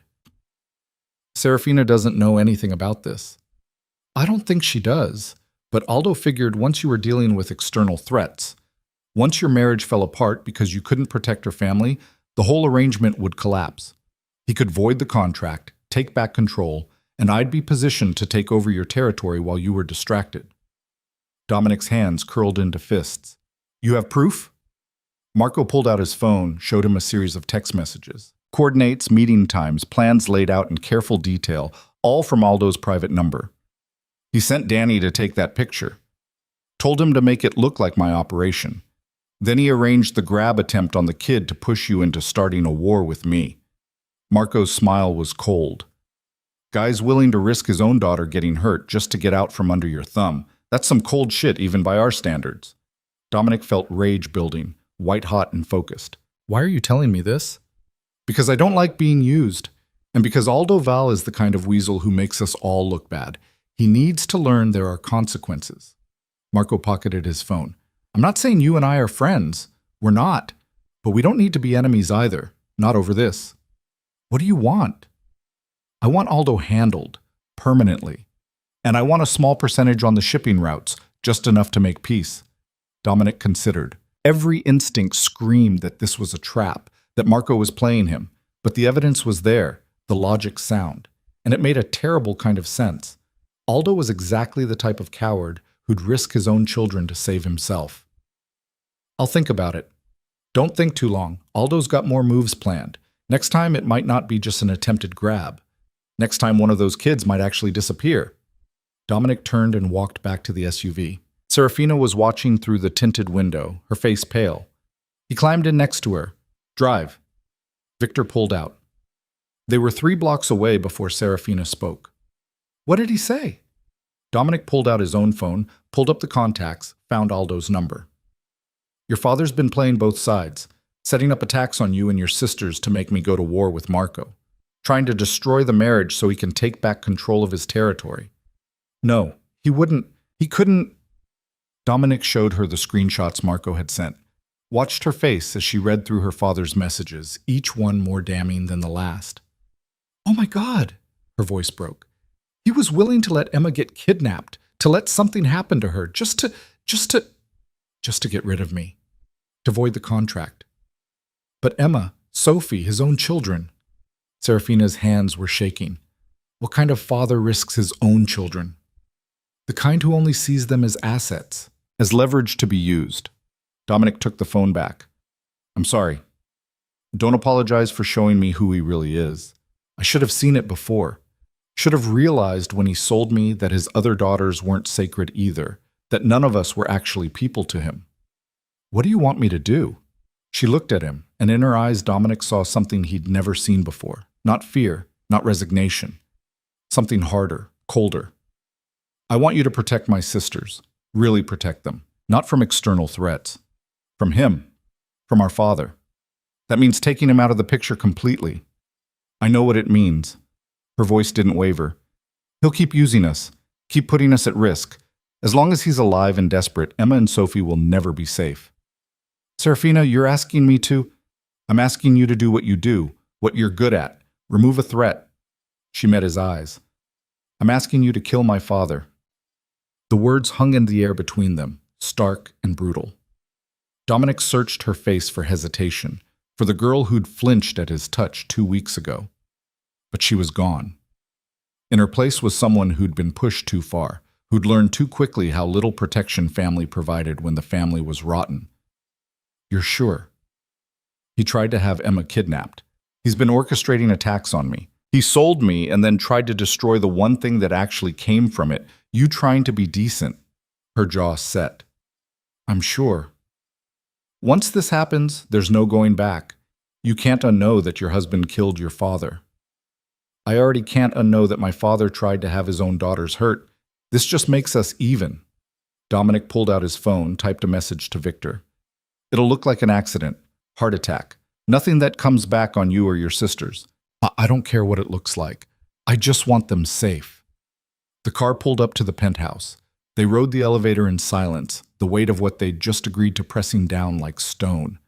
Once inside, Serafina walked straight to the window, stared out at the city. I'm a terrible person. Her voice was quiet. I just ordered my father's death, and I don't feel bad about it. You're not terrible. You're protecting the people you love. By becoming like you. By choosing violence as the solution. You're nothing like me. Aren't I?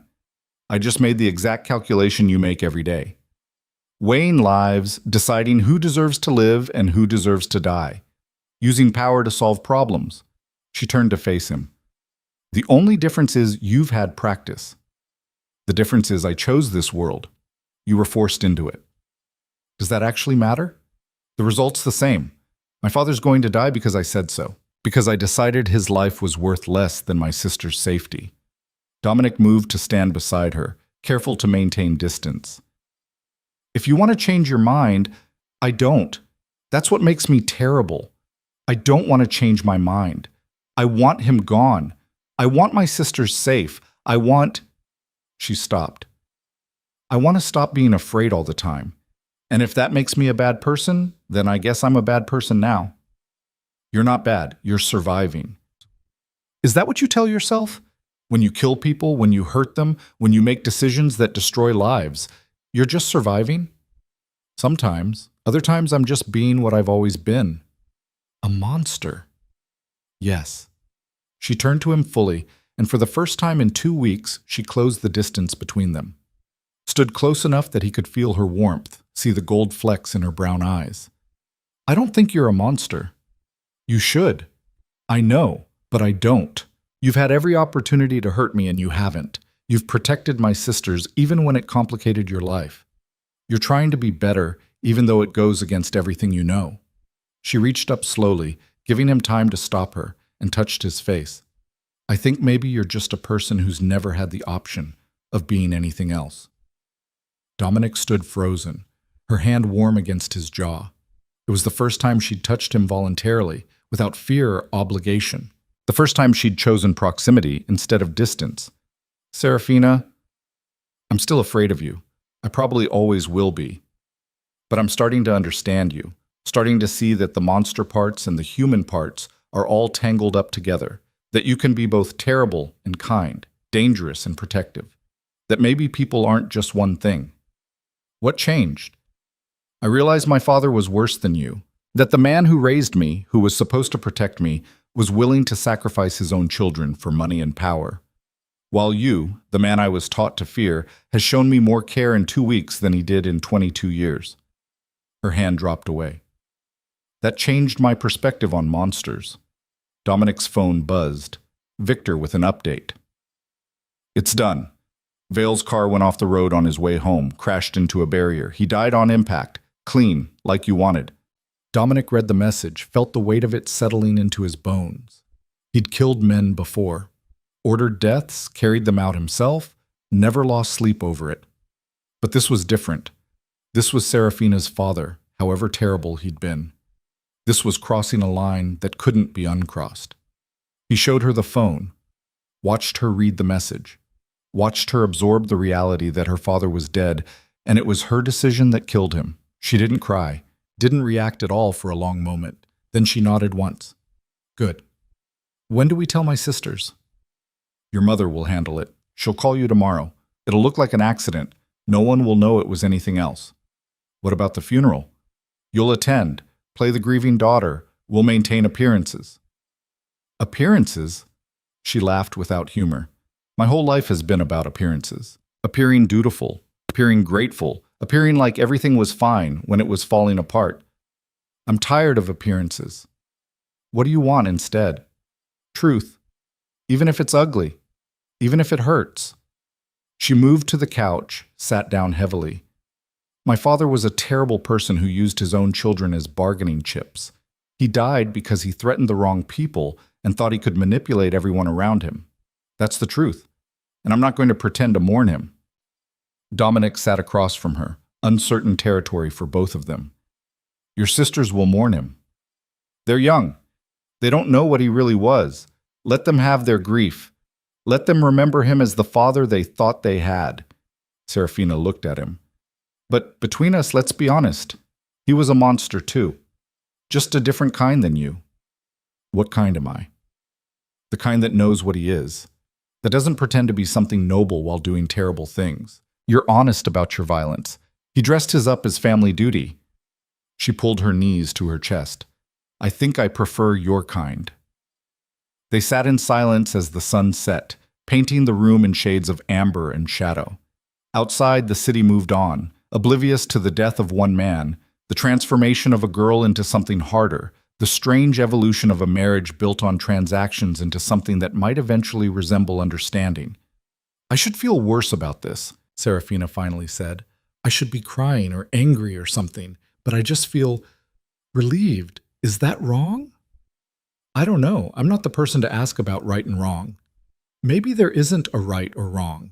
Maybe there's just survival and the choices we make to get through each day. That's a bleak worldview. I'm married to a crime boss who just killed my father on my order. Bleak seems appropriate. Dominic almost smiled. You've got a dark sense of humor. Turns out I need one to survive your world. Our world. She corrected herself. I keep saying your world, but it's mine now too, for better or worse. Those vows again. Yeah, those vows. She stood, walked to the window one more time. Do you think we'll ever figure this out? How to be married to each other without all the complications. Honestly? No.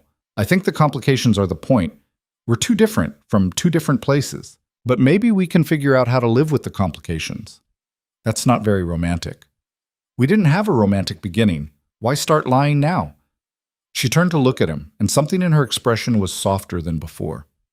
You know what the strangest part is? I'm starting to feel safe with you. Not despite the violence, but because of it. Because I know you'll do whatever it takes to protect me, even terrible things, especially terrible things. That's not safety, Serafina. That's just being on the right side of a dangerous man.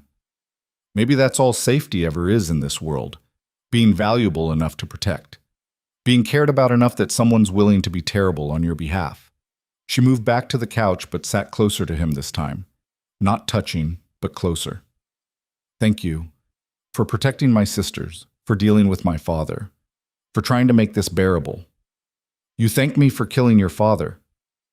I thanked you for keeping your promises. There's a difference.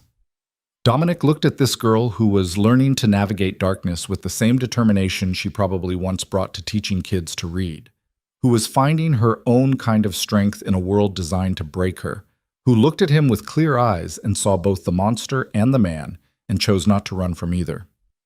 You're stronger than I gave you credit for. I'm discovering that. Turns out, when you stop being afraid of everything, you realize you're capable of more than you thought. Even terrible things. Even survival at any cost.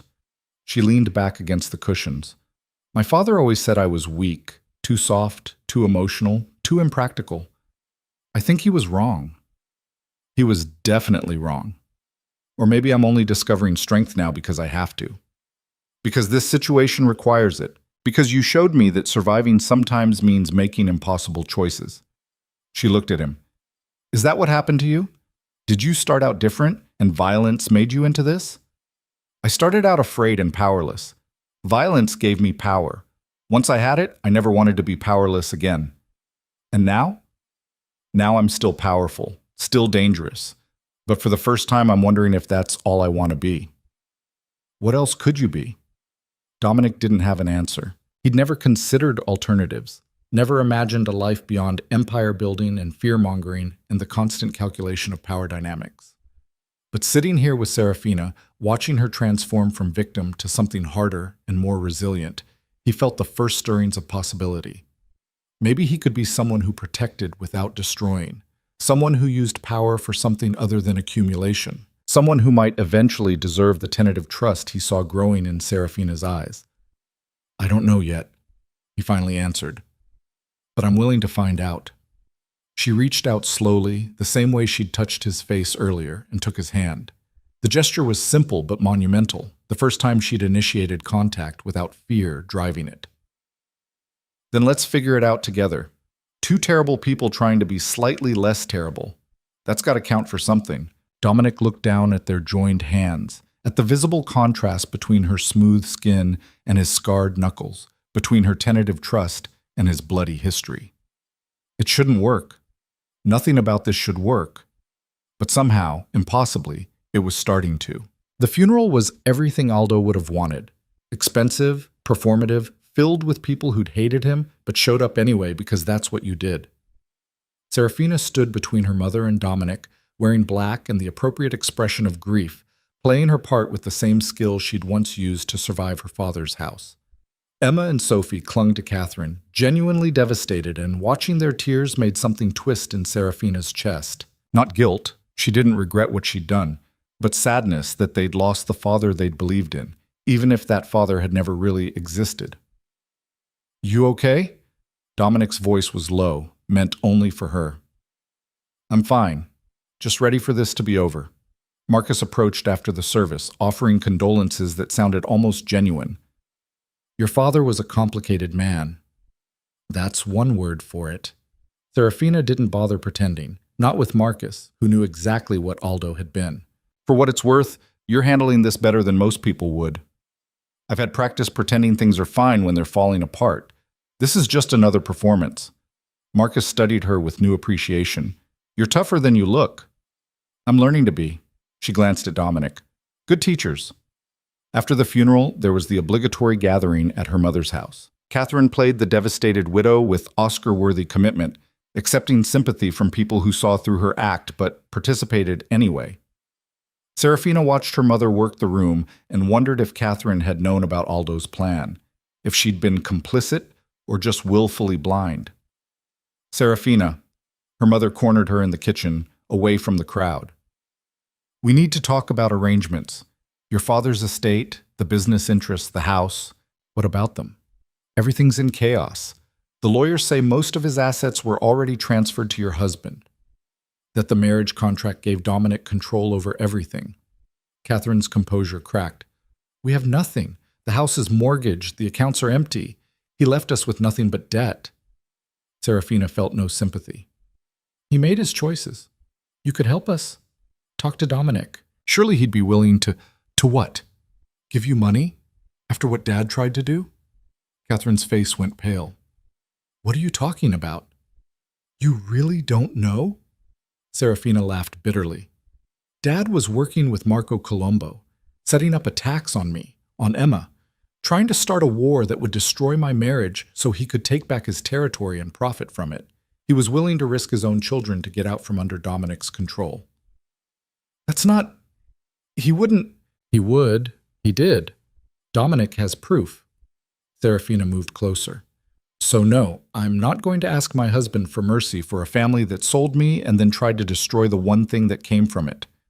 You're on your own, Mom, just like you left me on my own when you prepared me to be used instead of protecting me. I was trying to prepare you for reality, for what marriage would require.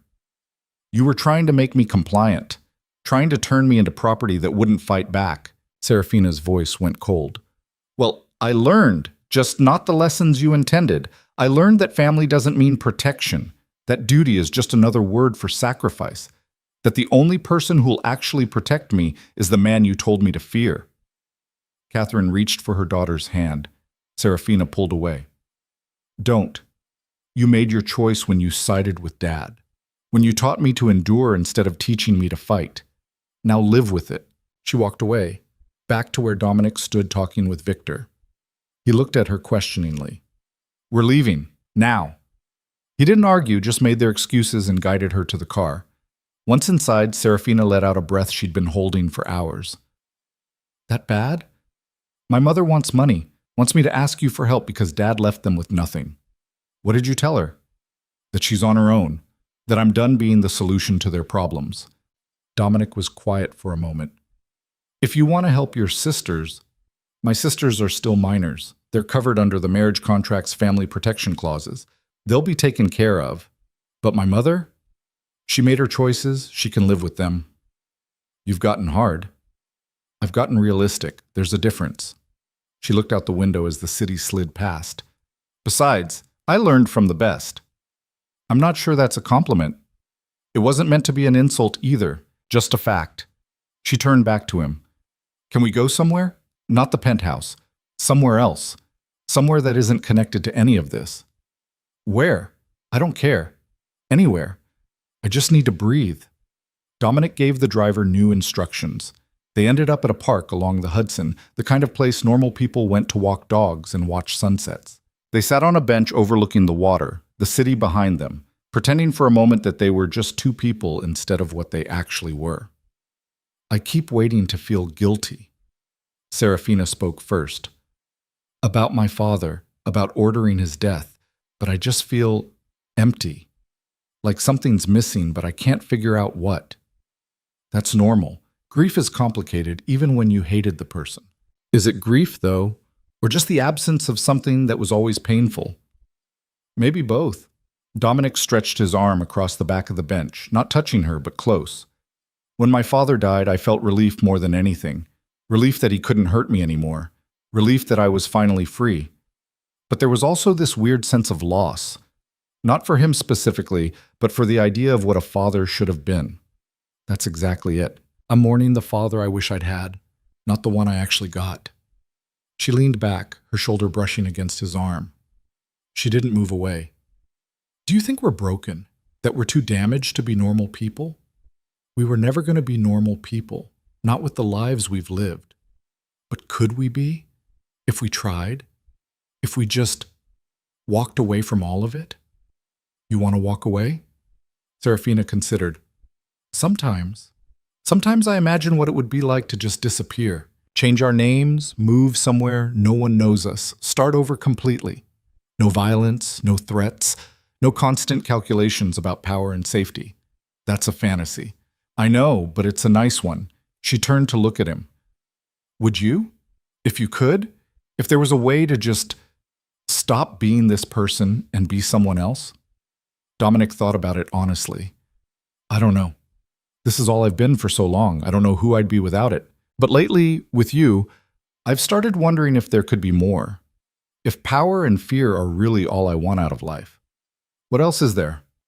I don't know yet. Maybe that's something we figure out together. They sat in silence, watching boats move up the river, the sun sinking lower. A couple walked past with a dog, laughing about something. Normal people living normal lives, completely unaware of the danger sitting on a park bench watching them. I start classes next week. No, Serafina said eventually. Finished my application to NYU. They accepted me into their education program. That's good. That's what you wanted. It's weird, having things I want, having a future that isn't just about surviving. She pulled her knees up, rested her chin on them. A month ago, my only goal was getting through each day without falling apart. Now I'm making plans, thinking about what comes next. It feels strange. Strange good or strange bad? Strange hopeful, which scares me because hope feels dangerous. Like if I let myself want things, they'll just get taken away. Not everything gets taken away. In our world, most things do. People, safety, innocence. This life takes everything eventually. Dominic couldn't argue with that. He'd seen too much, lost too much to pretend otherwise. So what do? Just accept that everything's temporary and not try for anything better? I don't know. Maybe we try anyway. Maybe we build something knowing it could fall apart. Maybe that's all anyone can do. She looked at him. Are we building something? Or are we just surviving proximity? What do you think we're doing? I think we're learning each other. Learning how to exist in the same space without destroying each other. Whether that's building something or just making the best of a bad situation, I honestly can't tell yet. Fair enough. But I don't hate you anymore. I thought I would. Thought I'd spend my whole life resenting you for being part of this situation. But you're not the villain I expected. What am I then? Complicated. Dangerous but not cruel. Violent but not sadistic. Capable of terrible things but also capable of... She trailed off. Of what? Of caring. Even when you don't want to. Even when it complicates things. You care about my sisters. About me. You try to pretend it's just strategy, just protecting your interests, but it's more than that. Dominic wanted to deny it, to maintain the distance that had kept him safe for 20 years. But lying felt pointless. Serafina saw through him too clearly now. Yeah, it's more than that. Since when? I don't know. Somewhere between watching you fall apart on our wedding night and watching you order your father's death, somewhere in there you stopped being a transaction and started being a person I actually gave a damn about. That's not very romantic either. We established we're not romantic people. No, we're really not. She smiled, and it reached her eyes for the first time. But maybe we're something else. Something that works for us even if it wouldn't work for anyone else. They stayed in the park until the sun set completely, until the city lights took over and the temperature dropped. When they finally returned to the penthouse, something felt different, lighter somehow, like they'd left some weight behind on that bench overlooking the Hudson. The next weeks developed their own rhythm. Serafina started classes, filling the apartment with textbooks and the energy of someone rediscovering what they loved. She'd come home with stories about teaching methods and childhood development, about the kids she tutored who were starting to read chapter books. Dominic listened and found himself genuinely interested, not because it connected to business, but because watching her passionate about something mattered. He started coming home earlier, started having dinner with her not out of obligation, but because the alternative, working late in an empty office, felt less appealing. Started asking about her day and meaning it. Started sharing details about his own work, the parts that wouldn't terrify her, testing the boundaries of what honesty looked like between them. One night, about 6 weeks after Aldo's funeral, Serafina emerged from her bedroom wearing pajamas and hesitated in the hallway. Can I ask you something weird? Always. Would it be okay if I sat with you while you work? I don't want to interrupt, She shrugged. My room feels too quiet tonight. Yeah, of course. She curled up on the couch in his office with a textbook while he reviewed contracts. They existed in companionable silence, the kind that felt comfortable instead of tense. After an hour, Dominic looked up to find her asleep, the book open on her chest, her face peaceful in a way it never was when she was awake. He should wake her, send her to her own bed. Instead, he found a blanket and covered her, then went back to work. Something about her presence, even sleeping, made the space feel less like an office and more like home. She was still there in the morning when he woke up on the couch across from her, having fallen asleep at some point without meaning to. She stirred when he moved, blinked at him in confusion. Morning. Morning. She sat up, the blanket falling. Did you sleep here too? Apparently. Why didn't you go to your room? Didn't want to leave you alone in here. Something shifted in her expression. That's the nicest thing anyone's ever done for me. Not leaving me alone. That's a really low bar. Welcome to my childhood. But she was smiling. Thank you anyway. The distance between them started closing in increments. Serafina sitting closer during dinner, Dominic's hand on her back when they walked into a restaurant. Small touches that would have terrified her a month ago becoming normal. Her laughter at his dry humor. His interest in her stories. The careful architecture of two people learning to occupy the same space. But the world they lived in didn't allow for slow evolution. It demanded decisions. The call came on a Tuesday. Victor, his voice tight with controlled fury. We've got a problem. Someone hit one of our warehouses in Red Hook, took out 2 of our guys, made off with $500,000 in product. Dominic was out of the apartment in minutes, Serafina watching from the doorway with worried eyes. Be careful. Always am. No, you're not. You're reckless and violent and you think you're invincible. She moved closer. But you're not. So be careful anyway. He wanted to dismiss her concern, to maintain the walls that kept him safe, but something in her eyes stopped him. I will. The warehouse was a crime scene. 2 bodies covered with tarps, security footage wiped, the whole operation clean and professional. Too professional for random thieves. Who did this? Dominic asked Victor. Don't know yet, but it was coordinated. They knew our security patterns, our shift changes, exactly where the product was stored. Inside job. Has to be. Question is who and why. Marcus arrived 15 minutes later, looked at the scene, and swore. This is bad. Really bad. We lose this much product, word gets out, everyone's going to think we're vulnerable. Then we find who did this and make an example. Agreed. But until we do, we need to lock everything down. Double security, rotate shifts, trust no one. Dominic spent the next 3 days hunting. Every contact, every source, every whisper on the street. The answer, when it came, was worse than expected. It was Tommy Ricci. Victor dropped the file on Dominic's desk. Your guy. Been with you for 8 years. Tommy? The betrayal hit harder than it should have. Tommy had been loyal, reliable, one of the few people Dominic actually trusted. You're sure? Surveillance caught him meeting with buyers. He set the whole thing up, took the product, sold it independently, pocketed the cash. Why? Says he needed money. His kids got medical bills, something expensive. He asked you for help 6 months ago. You said no. Dominic remembered. Tommy's daughter had some rare condition, needed experimental treatment. Dominic had looked at the numbers and decided it wasn't a good investment. Had told Tommy to figure it out himself. So he stole from me. Yes, and killed 2 of our people doing it. The old Dominic would have had Tommy executed immediately. Would have made it public and brutal, a lesson to anyone else who thought betrayal was an option. But something made him hesitate. Where is he now? We've got him, waiting for your call on what to do with him. Dominic went to see Tommy himself, found him in a warehouse basement, tied to a chair, bloodied but conscious. When Tommy saw him, something broke in his expression. Boss, I'm sorry, I'm so sorry, You didn't what? Think I'd find out? Think there'd be consequences? My daughter, she's dying.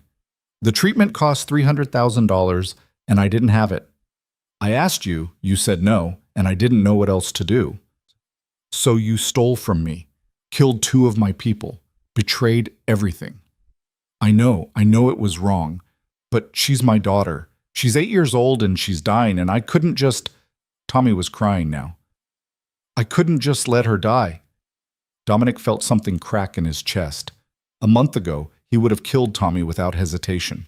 But now he kept thinking about Serafina's sisters, about what she'd been willing to do to protect them, about the impossible choices people made when they were desperate. You should have come to me again, explained it was urgent. I did, 3 times. Your assistant kept saying you were too busy. That hit like a physical blow. Tommy had tried, had exhausted options, had made the desperate choice of someone out of alternatives. The people you killed, they had families too. I know, Tommy's voice broke. That's going to haunt me forever. But my daughter was dying and I couldn't think about anything else. Dominic pulled out his phone, made a call. How much for the treatment Tommy Ricci's daughter needs? $300,000? Wire it, today. To the hospital directly. Tommy stared at him. What? Your daughter gets her treatment. You get to live. But you're done working for me. You leave the city, you start over somewhere else, and you never come back. You try to contact anyone in my organization, you breathe wrong in my direction, and I finish what I started here. Understood? Why would you? Because I'm trying to be someone different than who I was. Because my wife taught me that maybe mercy isn't always weakness. Because you're a father who made terrible choices trying to save his daughter. And I can't punish that without becoming exactly the monster everyone thinks I am. Dominic turned to Victor. Cut him loose. Get him and his family out of the city by tonight. Boss, do it. Victor did, though his expression suggested he thought Dominic had lost his mind. Maybe he had. Maybe mercy was madness in their world. But Dominic was tired of being the person who only knew how to destroy. When he got home that night, Serafina was waiting up. She took one look at his face and knew something had happened. Tell me. He did. Told her about Tommy, about the betrayal, about the choice he'd made.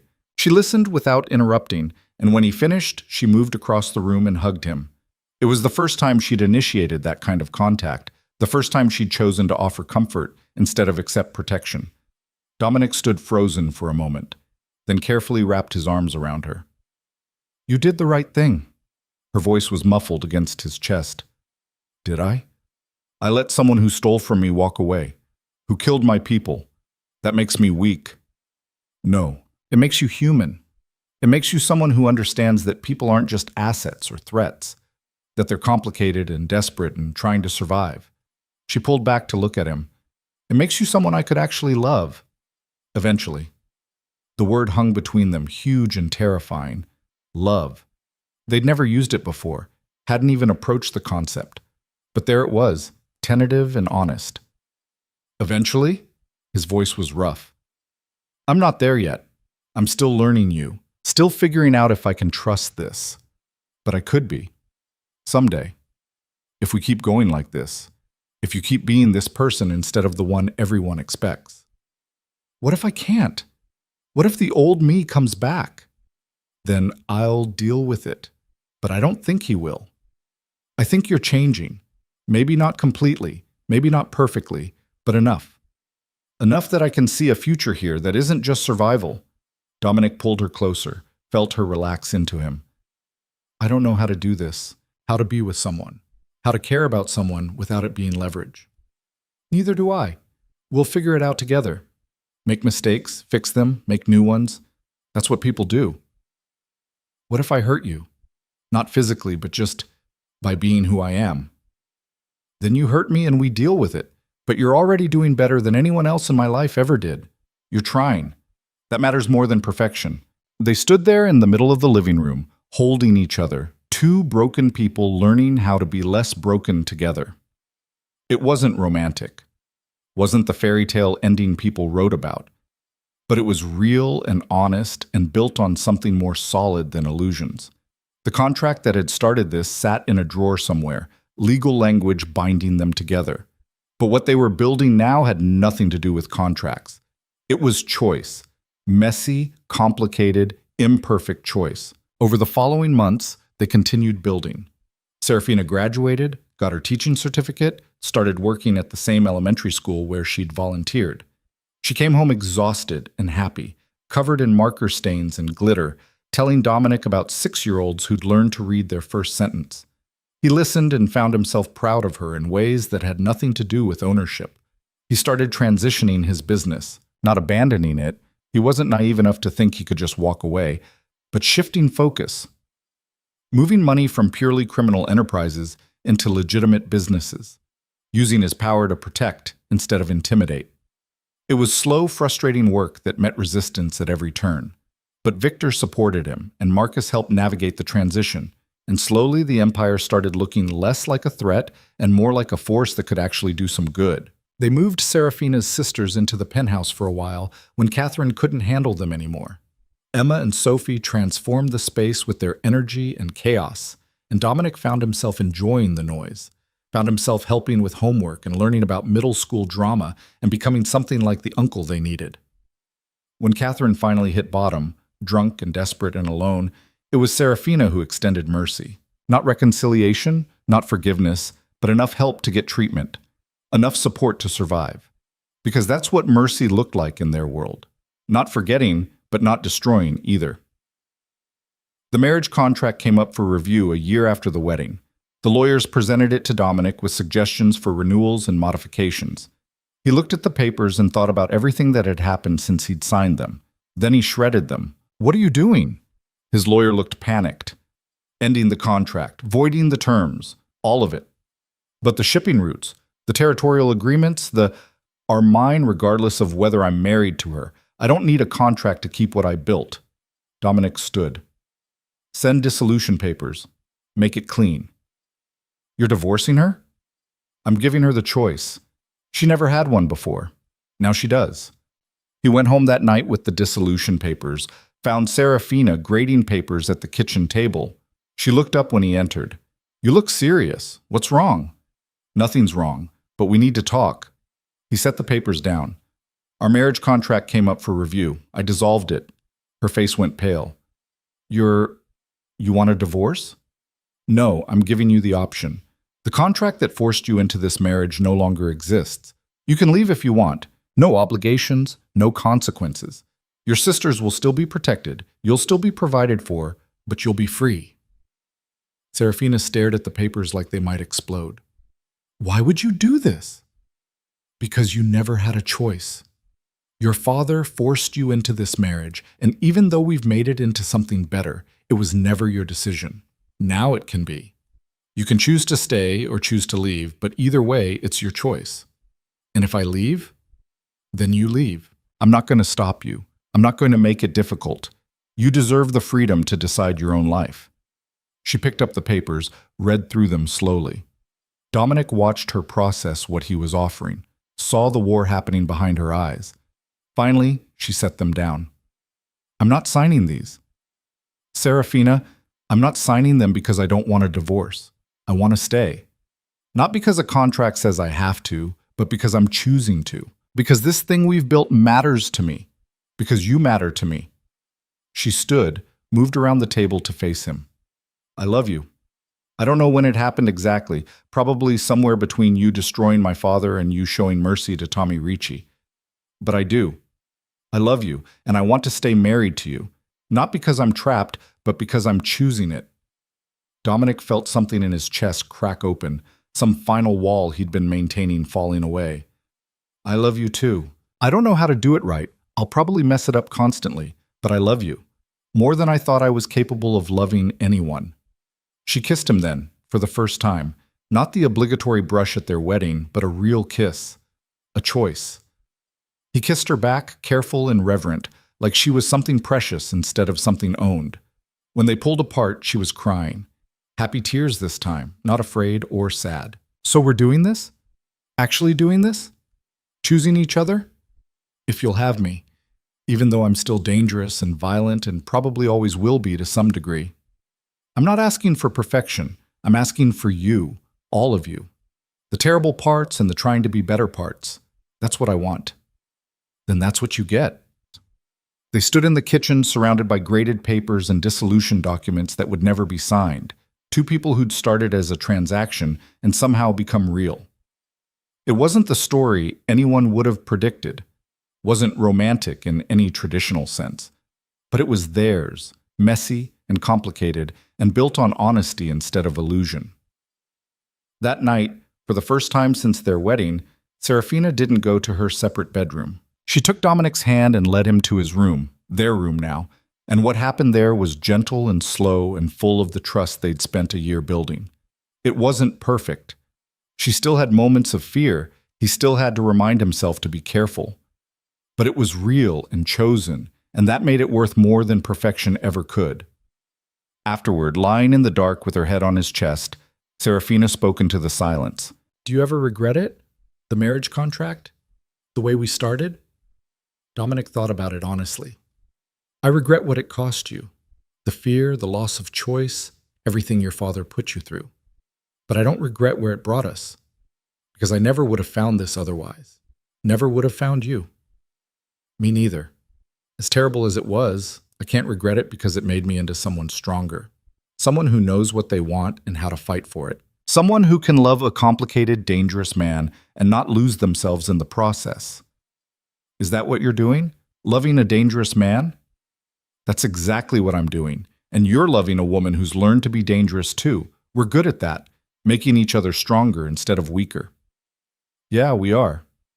They fell asleep tangled together, and for the first time since the wedding night, both of them slept peacefully. No nightmares, no fear, just the quiet comfort of two people who'd chosen each other despite everything. The years that followed weren't easy. Dominic's past caught up with them sometimes. Old enemies, old debts, the constant threat that came with the life he'd built. But they faced it together. Serafina learned to navigate his world with the same determination she brought to teaching. He learned to prioritize her safety and happiness over power and control. They fought, made up, fought again, learned each other's boundaries and limits and how to communicate when things got hard. Emma and Sophie grew up protected and loved, never knowing the full extent of what their brother-in-law did or what their father had tried to do. They just knew that Serafina was happy, that Dominic treated them like family, that they were safe in ways they'd never been before. Dominic gradually transformed his empire into something that could almost be called legitimate. Not entirely, some stains never fully washed out, but enough that he could sleep at night. Enough that when Serafina looked at him, she saw someone trying to be better instead of someone reveling in destruction. On their 5th anniversary, Dominic took Serafina back to the park where they'd sat after her father's funeral. They sat on the same bench, watching the river, 5 years older and infinitely changed. Do you remember what we talked about here? Serafina asked. You asked if I'd walk away, start over somewhere new. Would you? Now? Dominic considered. No, not anymore. This is our life, complicated and imperfect, and sometimes dangerous, but ours. I don't want to run from it. I want to keep building it into something better. Me too. She leaned against him, comfortable in a way she never could have imagined that first terrifying night. We did okay, didn't we, for two people who started as a business deal? We did better than okay. We built something real out of something terrible. That's not nothing. No, that's everything.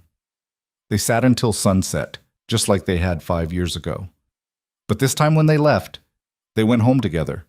Not to a cage or a prison or an obligation, but to a life they'd chosen. To a marriage that had started with a contract and become something that transcended any legal document. It wasn't the fairy tale ending. There was no magical transformation, no perfect happiness. Just two imperfect people who'd learned how to love each other despite the darkness they'd both survived. Who'd taken a transaction built on fear and sacrifice and transformed it into partnership built on choice and trust. And in a world that dealt in power and violence and broken promises, that transformation was the most radical thing they could have done. Dominic Varelli had spent his life believing that strength was all that mattered, that mercy was weakness, that caring about people made you vulnerable. Serafina Vale had spent her life believing she had no worth beyond what others needed from her, that survival meant erasure, that love meant sacrifice. They'd both been wrong. And finding each other had taught them that the strongest thing they could do was choose to be vulnerable, that mercy took more courage than violence, that real love meant seeing someone completely, all their terrible parts and all their trying, and choosing them anyway. The marriage contract that had started everything sat destroyed in a file somewhere, its power dissolved. But the marriage itself remained, stronger for being chosen than it ever could have been when it was forced. And that choice, renewed every day in small ways and big ones, was worth more than any contract ever could be.